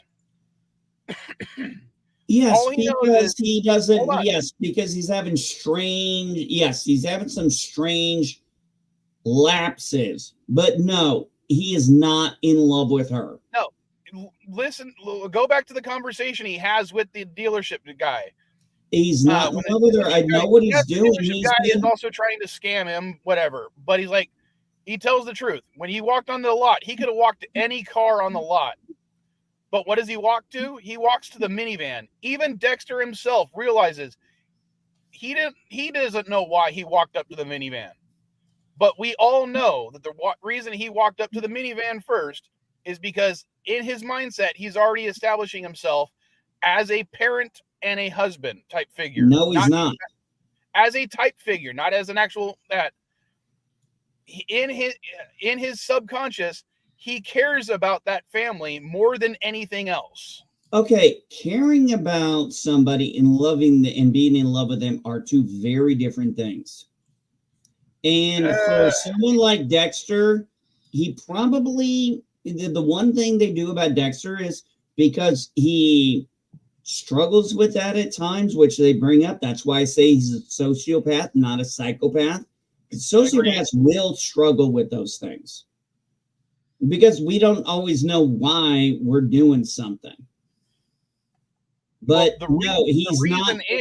There is no establishment in the entire time they are together that I ever believed he was truly in love with her. Because I see it completely different. I'm going to tell you this. There's only one time Dexter ever experienced true love. And I'm going to leave it there. Please do not tell me it was with the crazy chick. I'm going to tell you to just watch the whole series in Dexter New Blood and you'll understand what I'm saying. Well, as I said, I'm just finishing up season 2 now. But yeah, if you know who I'm talking about, the H.G. Wells character. Yes, I know who you're talking about. Darren's over here having popcorn probably right now. No, I'm on the verge of basically you guys are activating my Sam Kinison DNA. I'm like, how, I don't care. How, I'm just. Yes, exactly. Yeah, but the thing is, it's the CNA stream. I get to talk about what I want to talk about, and I want to talk about the show I've been watching. Get off the subject. Ow. Oh, and if I can say one thing, the H.G. Wells character, oh my God, I didn't realize how hot she was. Oh, Darren, I have no idea what you're talking about. Oh, Darren, just bring up the inner Sam Kinison. I went to this desert once and I was bringing food out, and it's like, yeah, totally driving up the joke like, already. you went on this private, your mother was yeah, you great. see this? Like, it's sand. Yep. Yeah, you already ruined the joke. It was good old days, man. Mm-hmm. Yep. All right, since but you're enjoying Dexter overall season 2, right? Dexter, the crazy people at Walmart, and the entire show. I've also been posting stuff to the eBay store. What other kind of people at Walmart are there? You mean you've been spamming posts for your eBay store? Well, no, I've been everything that I've posted in the chat is something that I've posted during the stream or just before it. Yeah, you was spamming the chat with eBay And stuff. even then, Elihu, I've only been posting half of them, not even all of them. Oh, Mike, I wanted to tell you this because I brought it up last week when I was talking about that. I finished up that series, Men Who Built America, the Industrial Revolution. Man, I got to tell you something. I thought it was so ironic because this was done this documentary was done in 2012. And you had J.D. Rockefeller IV, who I guess was a senator at the time. I didn't even know that. Yeah. And yeah. Was he in New York? Yeah, that would make sense, wouldn't it?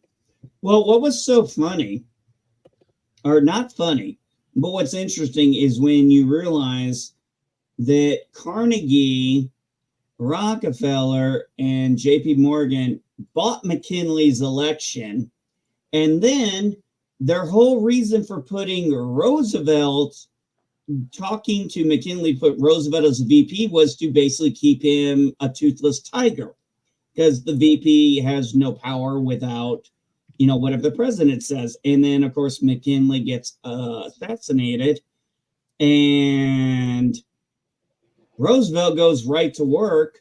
Carnegie's out now because Carnegie sold his steel mill to JP. This is the funny thing I thought was so hilarious.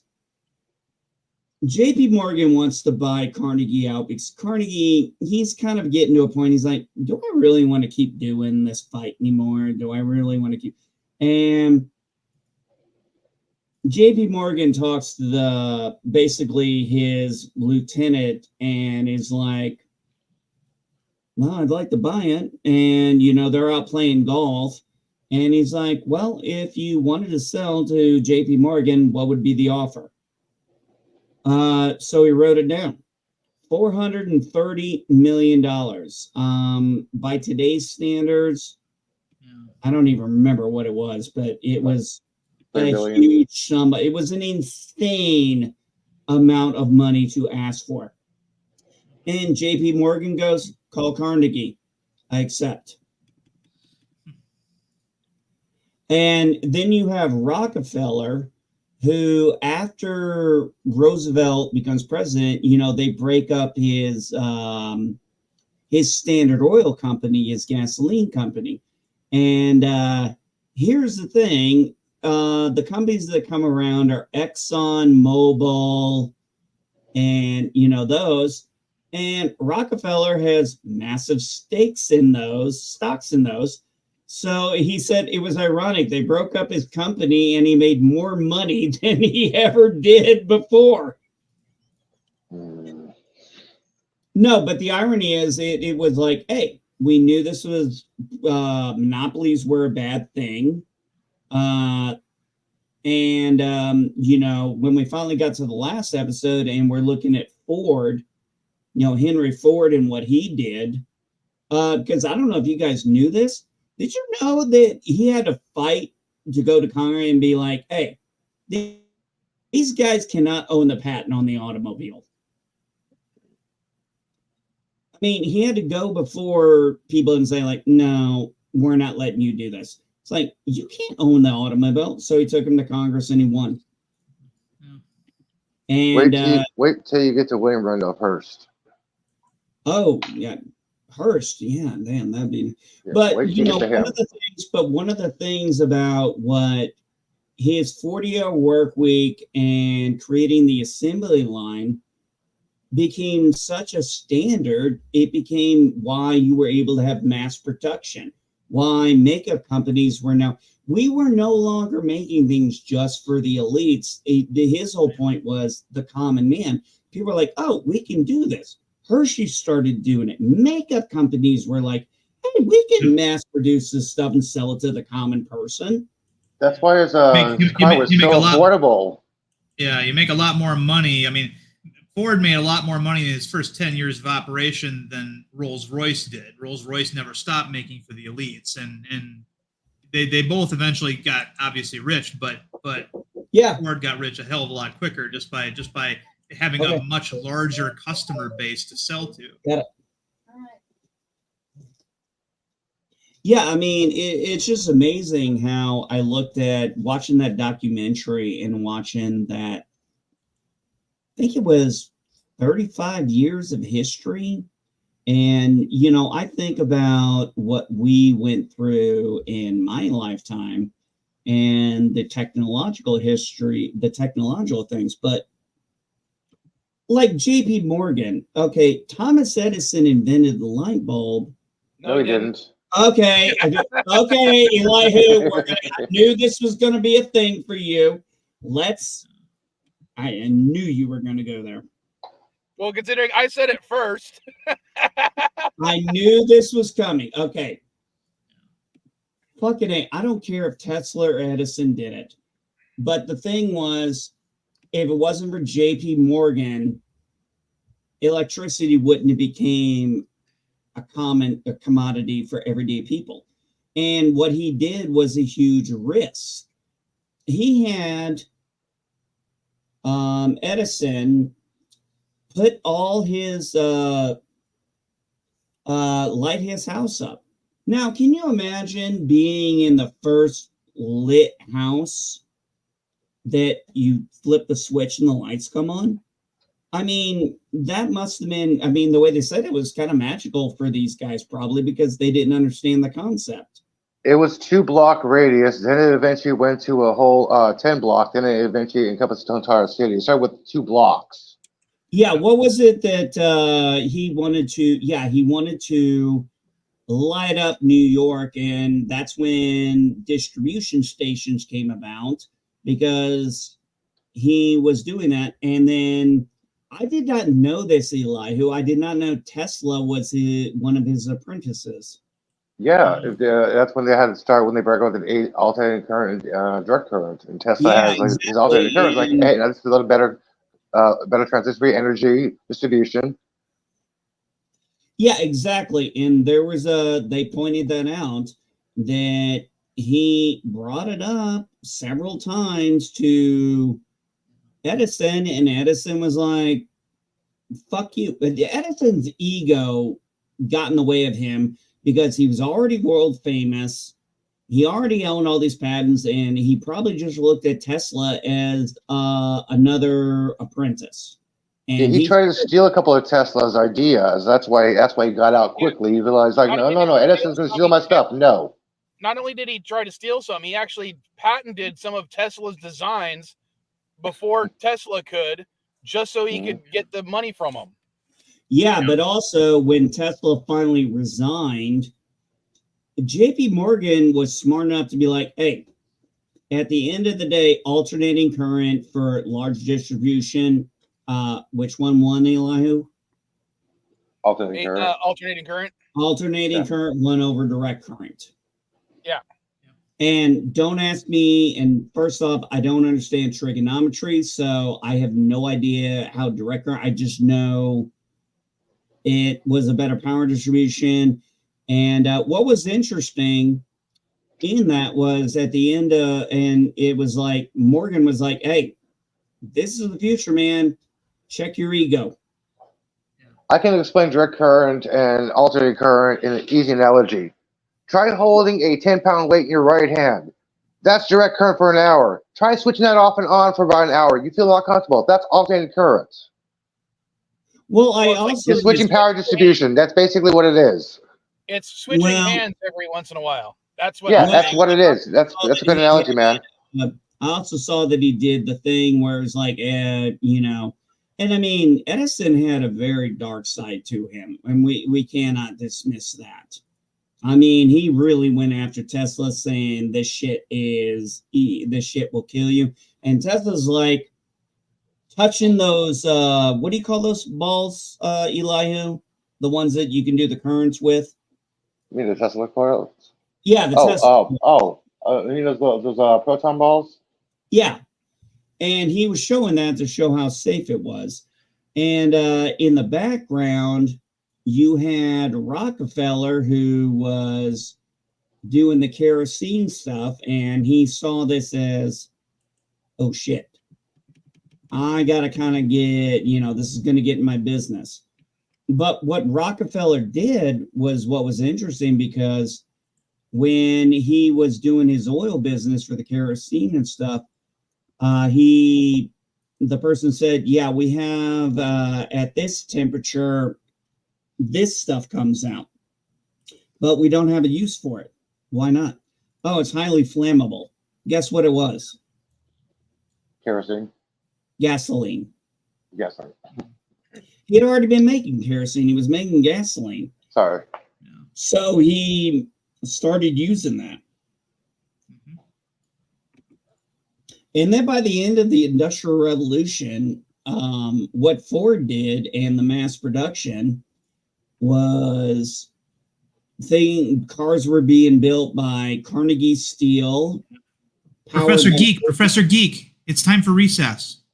Sorry. I'm sorry, man. I get a little too dude, I'm passionate about history. What can I say? Yes. I know I've been devouring any information I can about Frank Lloyd Wright recently too, but so I'm with you there. But yeah. Well, I didn't know a lot about Carnegie. I didn't know about Flick and what happened in that town that flooded and how that affected Carnegie. And Carnegie was a very different kind of guy. He really had the philanthropy bug early. And that was kind of a final thing between him and Rockefeller or not him and Rockefeller, but Morgan and Rockefeller Carnegie and Rockefeller after Morgan died. Jesus Christ. And it was like, who could give away the most money? So I had a debate about somebody regarding a Star Trek the TNG episode. The episode was from the 4th season. It was called Remember Me. It was directed by Cliff Bole, and it's a Dr. Crusher episode where everybody keeps disappearing on the ship. Oh, and the bubble one. You guys remember? Yeah, the bubble. The bubble one. Yeah, and I think it's probably the best Crusher episode ever. It's the one I remember most vividly. And that other people are like, well, it's good, but it's not that good. And I don't know. No, I think it's a great episode. It's a lot like the Mandela Effect episode, because not only when people disappear, they don't just disappear. Every trace of them disappears, and nobody remembers they ever existed. So it's kind of like, it's almost like a prelude to a Mandela Effect kind of situation.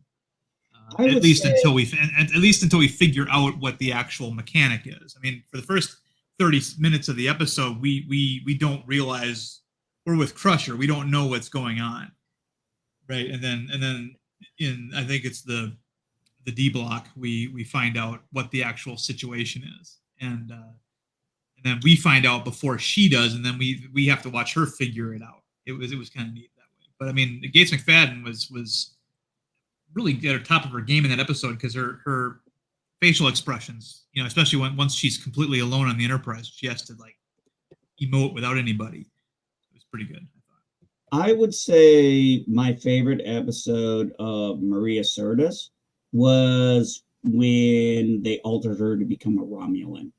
I really thought that was her A game there.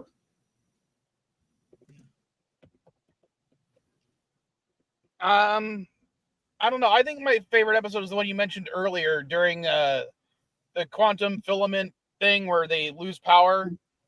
And that is also a great episode too. Yeah, I would toss either one of those up as being the best Maria Sirtis episodes, hands down. I would agree with you on that.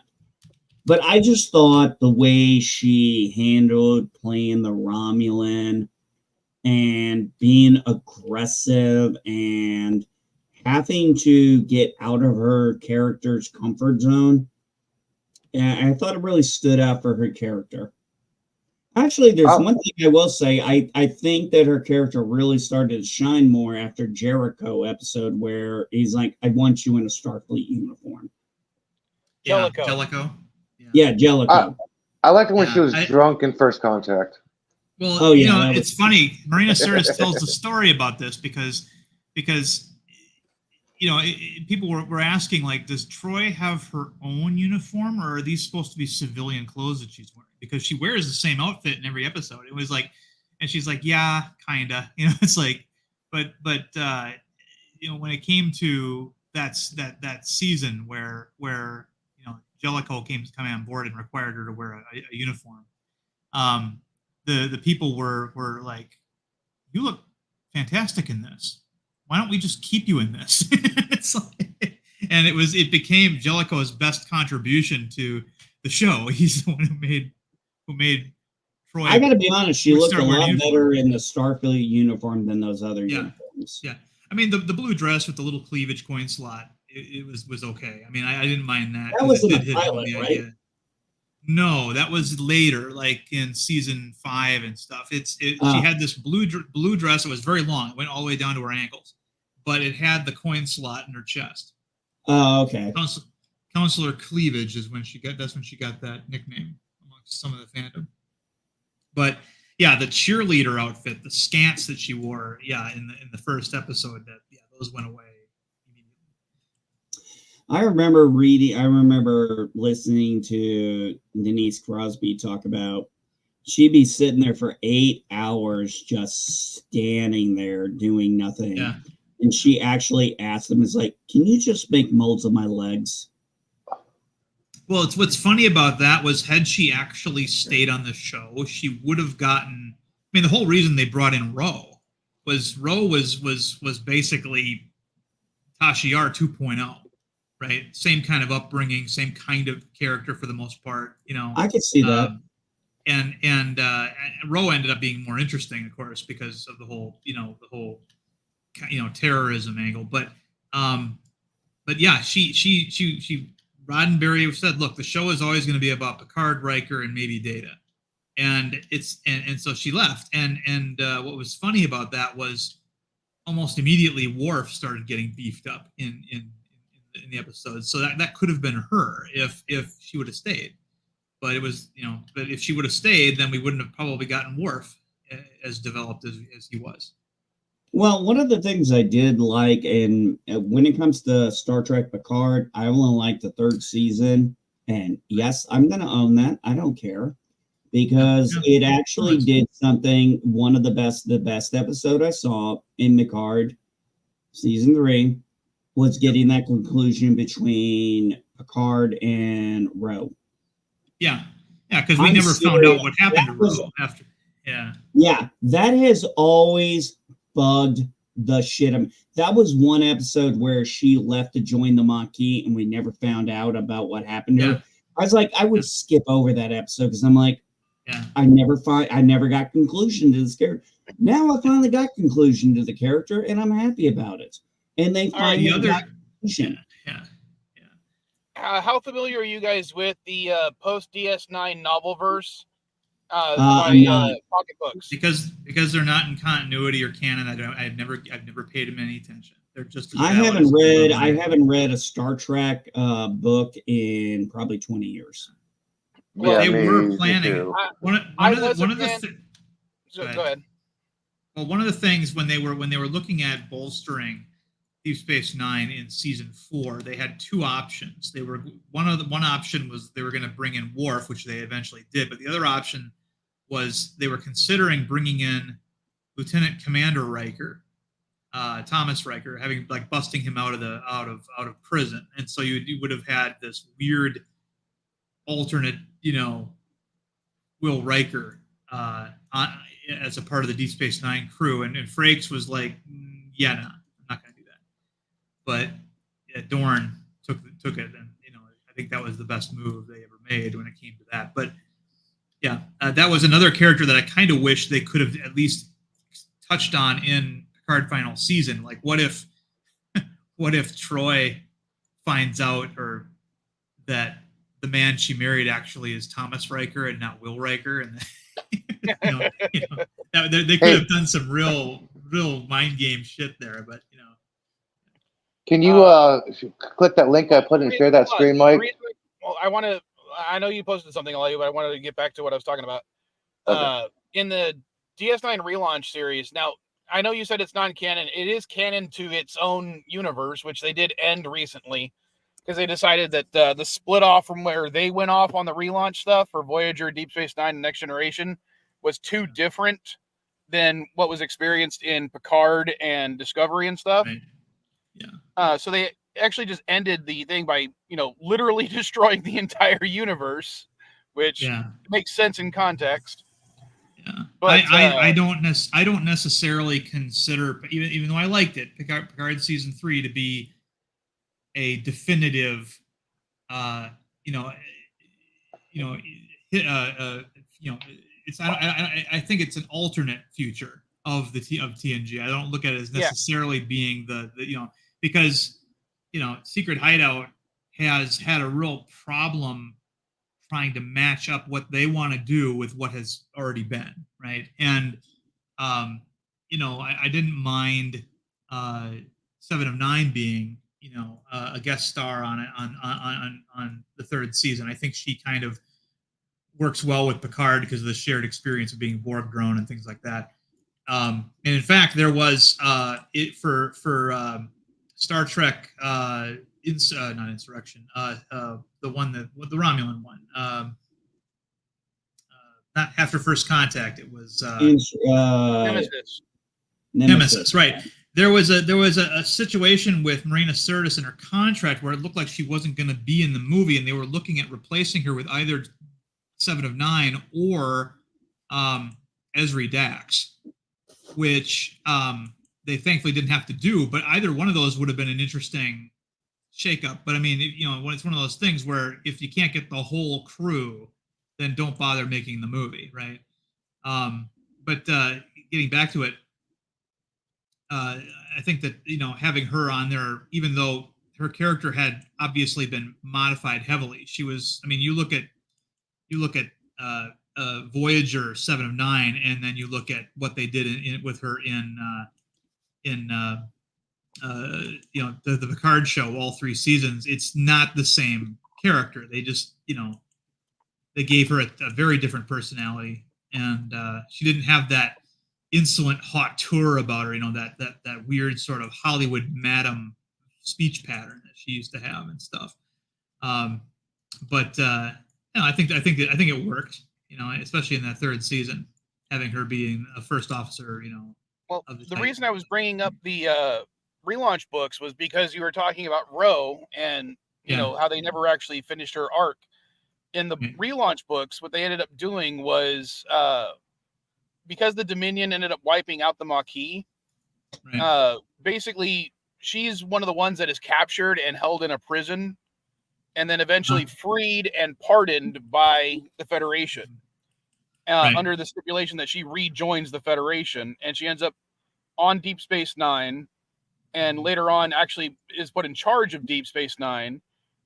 But the part that I always thought was funny, because it was actually portrayed as very cute, for lack of a better word, is she starts a romance with Quark. Oh God! Yeah, and interesting choice. The part that's funniest about it is it works the way that it's written, especially from the point of view of Quark. Yeah, and it's like she understands that he's a criminal. He understands that he's she's always going to try to if he breaks the law too bad, he's going to go to jail, and she'll put him in there. And it's this weird flirtatious thing that he never got to have with Odo, because it's more romantic than it is just cops and robbers. Right. It's like his relationship with Odo, but there's a touch of romance to it. Yeah, I get it. Exactly. It's it's neat. Yeah. It actually works, and I liked it. And they both end up becoming better characters better people as characters, through that relationship. And it does, I don't know, I actually enjoyed it for that aspect. Later on, if you actually read the books, like Deep Space Nine is actually destroyed. Yeah. And they rebuild it in a Federation style, similar to how Deep Space Nine was. I'll see if I can find it. I know what it looks like. It's ridiculous. It's like they didn't understand what the parts of the station were for. And I didn't care for the Deep Space Nine 2.0 design at all. But it's a book, so one of the things I enjoyed about that episode with Ro and Picard is, you finally got resolution to what happened to them, because I remember that episode where Riker comes in and he has to tell Picard what she did, and you just see this look on his face. He doesn't see anything. Riker he backs away from the. He can tell that the captain wants to be alone at this point. He dismisses himself from the room, basically. Yeah. And then the camera spins around and we're looking at Picard. He's just staring off into space with a skull on his face. Yeah, and then you get into the scene on the holodeck, and they're going over certain things that they said, and, you know, it gets down to the final part where he's like, you broke my heart, and she's like, and you broke mine. Yeah. Yeah, that was the biggest callback to the old show, and it was one of the things that really cemented the Picard's final season to me as like, okay, this I buy as the 8th season of TNG, because they didn't have to do that. Like I was surprised that Ro Laren showed up, and then I was even more surprised when she started talking about, oh my God, it's the same actress, because Michelle Forbes was offered this bigger role on Deep Space Nine and turned it down because she didn't want to wear the outfit anymore. She didn't want to wear the makeup, prosthetic, and all that stuff. She wanted to be she was in like a police procedural or something afterwards, and it never went anywhere. And this was her last chance to kind of like revisit that character, and of course she dies. I mean, spoiler alert. Ro is killed, and it's the end of her arc, and it's meaningful to the plot. It's all, you know, it was just a really great thing for them to have done in that show. Yeah, but the way, I mean, when she is like, you know, going to do what she's going to do, which is basically do a kamikaze, and you can just see Picard, he's like, I'm sorry. You can just feel his emotions. Yeah. That this was the daughter he never had. That's always all I thought of Ro Laren with him. That was the daughter he never had. Yeah, and you know, it's funny because we look at Picard in the beginning of that season. He's very much in control of himself. He's not getting too emotional. He's discovered he's at his son and stuff like that. But then when Rose shows up, it's immediate. It's like he's like Picard from the show again, but he's angry, right? And, you know, talking about, you know, betraying Starfleet and, you know, treason and, you know, you dare accuse me of that, you know, and stuff like that. And and then of course he thinks she might be a changeling, you know, and they have to kind of prove that they're not to each other, and the emotions are too real for that to not be who they say they are. And it was just a brilliant little moment. It was very, very well done. I was like, I literally was like, okay, I bought season 3. I don't have the first 2 seasons because I can't stand them, and I don't need them. I don't need them. I don't need them. Yes, I understand there's a few callbacks to the first 2 seasons. Oh, I don't give a shit. They're so subtle, they don't matter. Hold on, Envy, you might find it funny. At one of my Walmart stores, season 3 right now is the same price as the entire season, all 3 seasons combined. Yeah, well, I only have season 3. I'm not watching the other 2. As far as I'm concerned, this is the 8th season of TNG, like Darren said. And, you know, another thing that a lot of fans, especially of Voyager, did not like was this shoehorned in relationship between Seven and Raffi, of all people. You know, it's like they people who loved her on that old show know that they know who her real romance was at the end of that show, and they want to know what happened at the very least. Oh, no, see, I disagree with that, because I always thought that shoehorned in relationship with Chakotay at the last episode was stupid. No, I always wanted to see her hook up with Harry Kim. Shoehorned in. It was you know, whichever. But I mean, the thing is, that was what we were left with, and the fans of the show, they're going to want to know what happened to that relationship before you do such a drastic thing as have her become attracted to a woman. Right, you know, and a lot of people just didn't buy it. Have you been watching? Darren, have you been watching Star Trek Prodigy? No. So I'm not gonna watch Star Trek as a kind of cartoon. Hey, well, I honestly would recommend you watch it, especially season 2, because one, Chakotay's back for a number of the episodes. Yeah. They could actually delve into that because they actually brought back Wesley and right, but they should have done it when they had Seven in live action on the show. Is my point? The fact that they've already fucked it up, they can't go back and unfuck it. So I don't care what happens in a Prodigy. I'm not watching Prodigy. I don't want to watch Prodigy. It's not authentic Star Trek to me because it's not live action. One of the issues with that last episode of Voyager is, I've heard that, the one who played 7 and 9, Jerry Ryan, and the guy who played Chakotay, they were like, are you guys trying to put us in a relationship? And they were told, no. And then they shoehorned it in the last episode. And the reason why that was created was because they needed motivation for a scene that came later where Admiral Janeway needed to get emotional leverage over Captain Janeway in order to let her proceed, because she says 7 of 9 is going to die, and then all of a sudden Janeway forgets about the temporal prime directive and demands to know how that's going to happen, and she tells him she's gonna die in sickbay in the arms of her husband, and then that's when she says that it's Chakotay. That was the only reason they set that up in that episode, was for that other moment later on, so that she could get Captain Janeway to acquiesce to the plan. Narratively, it might have been that, but it also follows this pair of the spares trope. You know what I mean? Right. Yeah.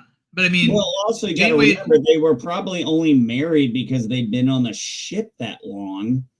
Yeah, timeline has changed, so everybody's life has changed, so her actions have changed. Right. But Darren, I realize you're a live action purist, but I honestly think you would enjoy Prodigy a little bit, because especially that second season, is extremely well written, both as a kids show and as a Star Trek show. The only way I'm watching it is if I'm watching it with my grandson. Well, that's how I watched it. I watched it with Turtle J, the youngest Vile child. Granted, he didn't enjoy it as much as I did, but we watched it. there were, and then the biggest slap in the face, of course, is that you actually had fans wanting a Terry Metalis show, and Secret Hideout, of course, not going to do that. It's all about what we want to do, and we don't want to have a Captain 7 show or whatnot. I had some problem. Yeah, I had some problems with the Titan becoming the new Enterprise. It's something that it's another example of Star Trek writers not being familiar with or wanting to be familiar with the nautical and naval traditions that went into Starfleet, and that you don't rechristen a ship. Yeah, but the Enterprise A was Yorktown originally. That was never established on screen. Okay, I don't care if it was established on screen. It was written in the notes. It was originally the Yorktown. That they didn't. There's a reason why it's not in the movie, and that's because Lord, I got VIleMike always telling me. Well, Also, if it hadn't been christened as the Yorktown, it's okay to change the name before you actually break the champagne bottle against the hull. That happened in the United States Navy with the Hyman G. Rickover and the USS Providence. When Hyman G. Rickover, he's the father of the nuclear navy, died, they decided to change the name of the Providence. Hold on, they decided to change the name of the Providence to him, and then they made a later submarine, the Providence.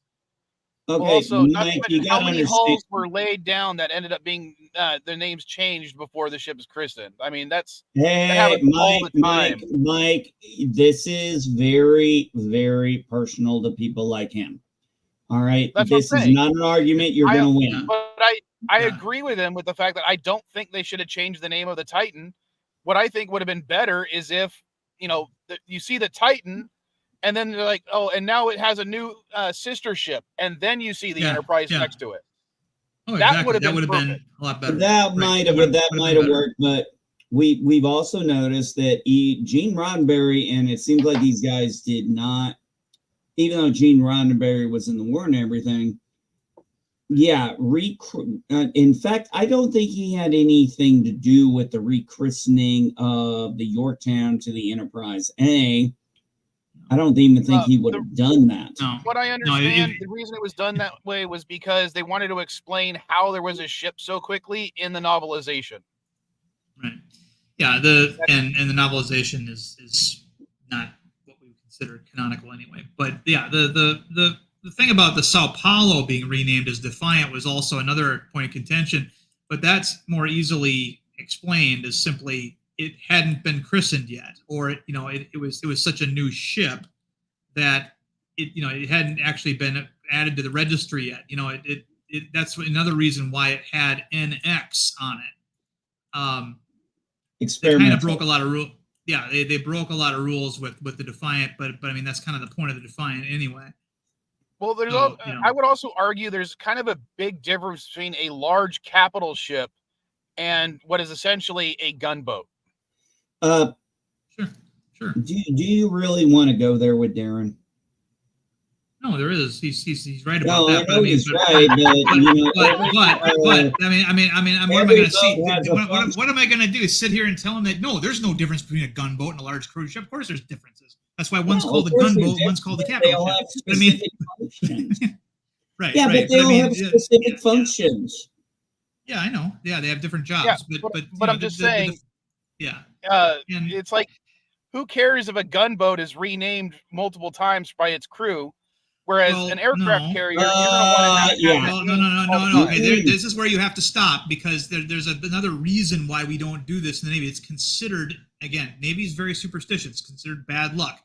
There was a submarine years ago called the Squalus that sank at the pier. It was a diesel boat, World War II era. I think it was Gato class, and about half the crew died. They couldn't get off the ship before it sank, and so once they were able to, they brought the ship back up to the surface, repaired it, and then rechristened it the Sailfish. It was a disaster. The crew who were assigned to the Sailfish hated it. The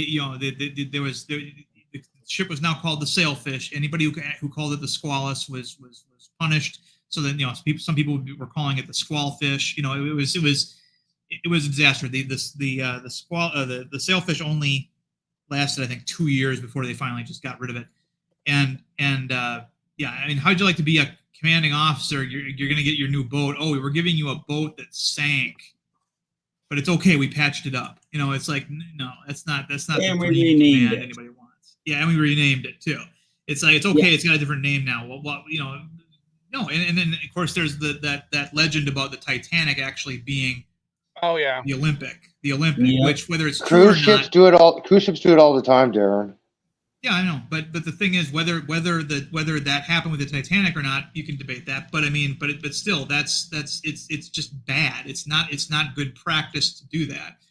People get attached to their ships. It's like renaming a race. It's like renaming a racehorse. If you had because there's a reason you're not allowed to rename a racehorse after they're born and named the first time. I mean, if they did, then somebody would have taken Secretariat and totally fucked up the betting. Darren, I think it also is equivalent to changing your kids' names. It's like, no, you just don't change a ship. And listen, you got a bubblehead and you got a Marine here. Trust me. I don't want to be on a ship knowing that the name's been changed. I don't.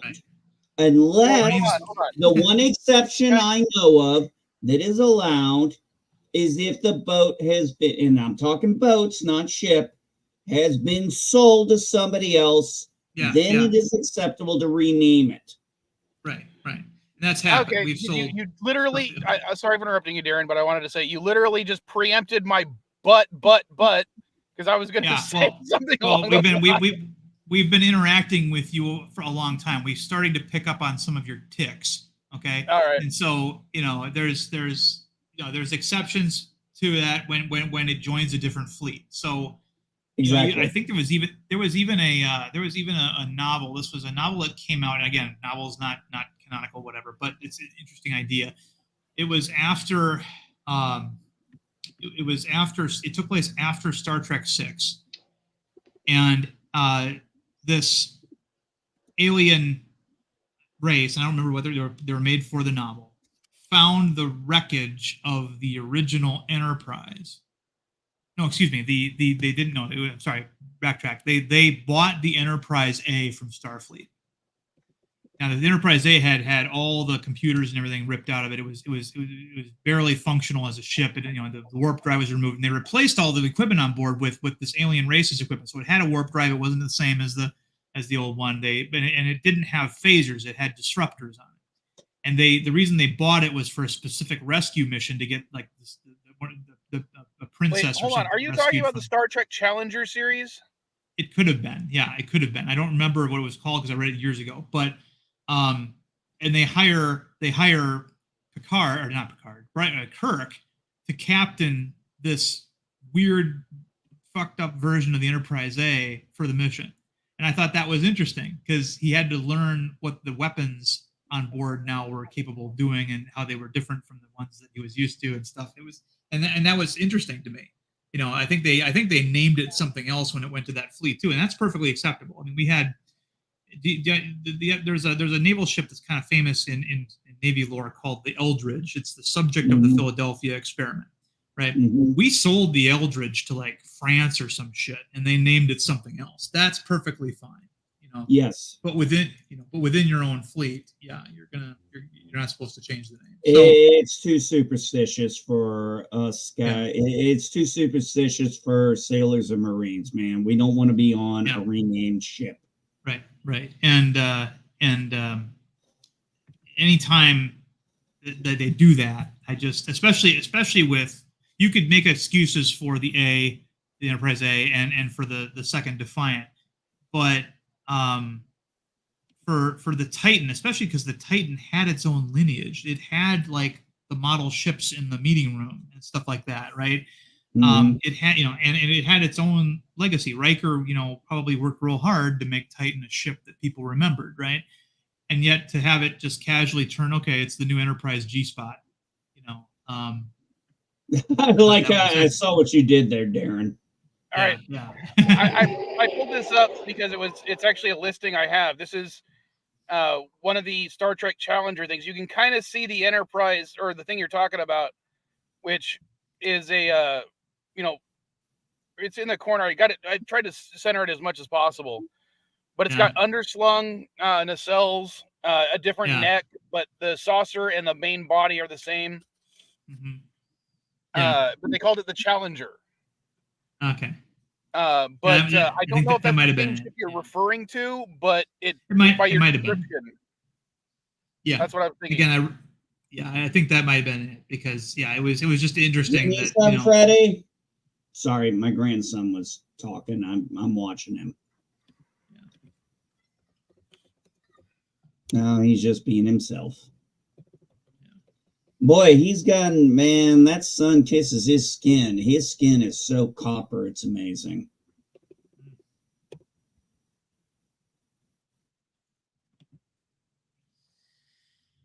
No, I want fleet lore is something that I like. It's kind of funny too because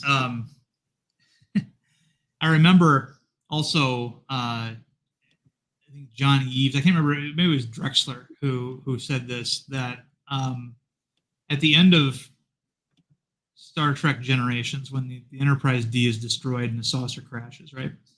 That one plan was for the movie era, the new movie Enterprise that the Picard's crew is going to get, was that they were going to retrieve the saucer from Verdian 3 like before the next movie, and then make a new engineering section for it that would look different. So you still had the same old saucer. That way they could use a lot of the same sets from the TV show, and then have new sets to represent the new part of the ship. And they just decided, now we're going to redesign a whole different ship.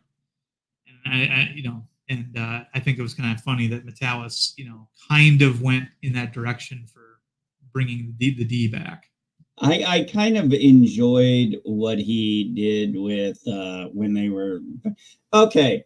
When I heard it's like, what about in Bay? I don't remember what LaForge said, which Bay, but it was like, dude, is it the Enterprise D?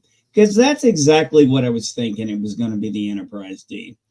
And then it was like, we get the Enterprise D, and then you hear the thing about with well, I've been putting it together the last 20 so years, and of course we can't use the Enterprise E, and everybody looks at Worf and is like, that was not my fault. And I'm like, you know what? I don't care what happened to the Enterprise E. I just that was a funny throwaway line. I liked that Worf represented the fandom that prefers the E, and he got to have the, you know, right in the middle of the glorious scene where they go on the bridge, the recreated bridge. I still prefer and he's like, and it's like, you know, and it's like Troy is shouting at the fandom, like, shut up, you know. It's, you know. But well, what I thought was so funny when you know, Stewart gets on there and everything's lighting up. And I mean, obviously we can tell there are certain tones and settings that are different, but I give them credit for doing as much effort as they did. And then, you know, him as Picard going, standing here with all of you. Do you know what I miss the most? The carpet. The rug. The carpet, the carpet. I thought that was just such a funny line. Like, because the carpeting, it's kind of funny because especially when you watch the show on Blu-ray, if somebody spilled something, like the stain would be there for 2 episodes before somebody would clean it. You know, it was. and you see the extra little square rug underneath a spider's chair. For leveling. They would sometimes, you can, on the Blu-ray you can see like the marker tape on the floor where people were you know, you're supposed to stand here, this is your mark, you know, and so it's kind of funny. The thing that I get the most kick out of was in the lighting director was different in the first 2 seasons than in later shows, and they had to put black construction paper on the monitors in the back row so that you wouldn't see the reflection of the studio lights in them. And of course, on regular 480p, you know, broadcast television, you didn't notice it, but on high definition, you're like, whoa, what do they got back there? You know. Well, what bothered me in Generations, and this is where it ruined, was like, why is the fucking bridge so dark? Well, that was to hide all the imperfections from the set because it was made for television. But no, I'm talking about the movie. That's exactly why. That's why. Yeah. There's I'm gonna go. I hate to do this to you guys. I got a Jaloja, and I'm gonna end the stream. So we can continue this next week. What song should I end the stream on? I don't know. I won't be listening. Well, how about we just finish with the most popular? All right. Works for me. Okay. More singing, more voices. Help the Klingons to hoorah!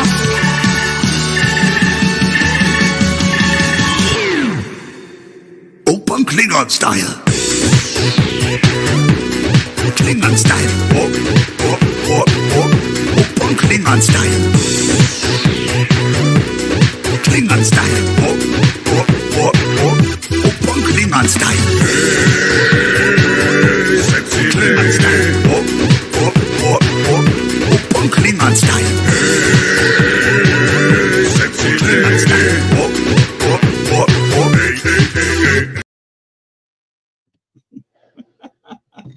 Love that. It's still the best one.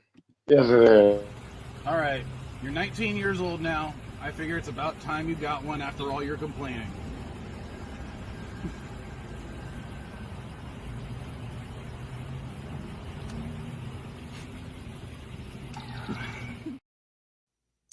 So where does she keep that Type 2 phaser?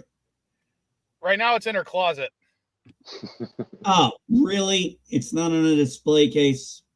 No, but we might be bringing it back because she wants to start doing reviews again.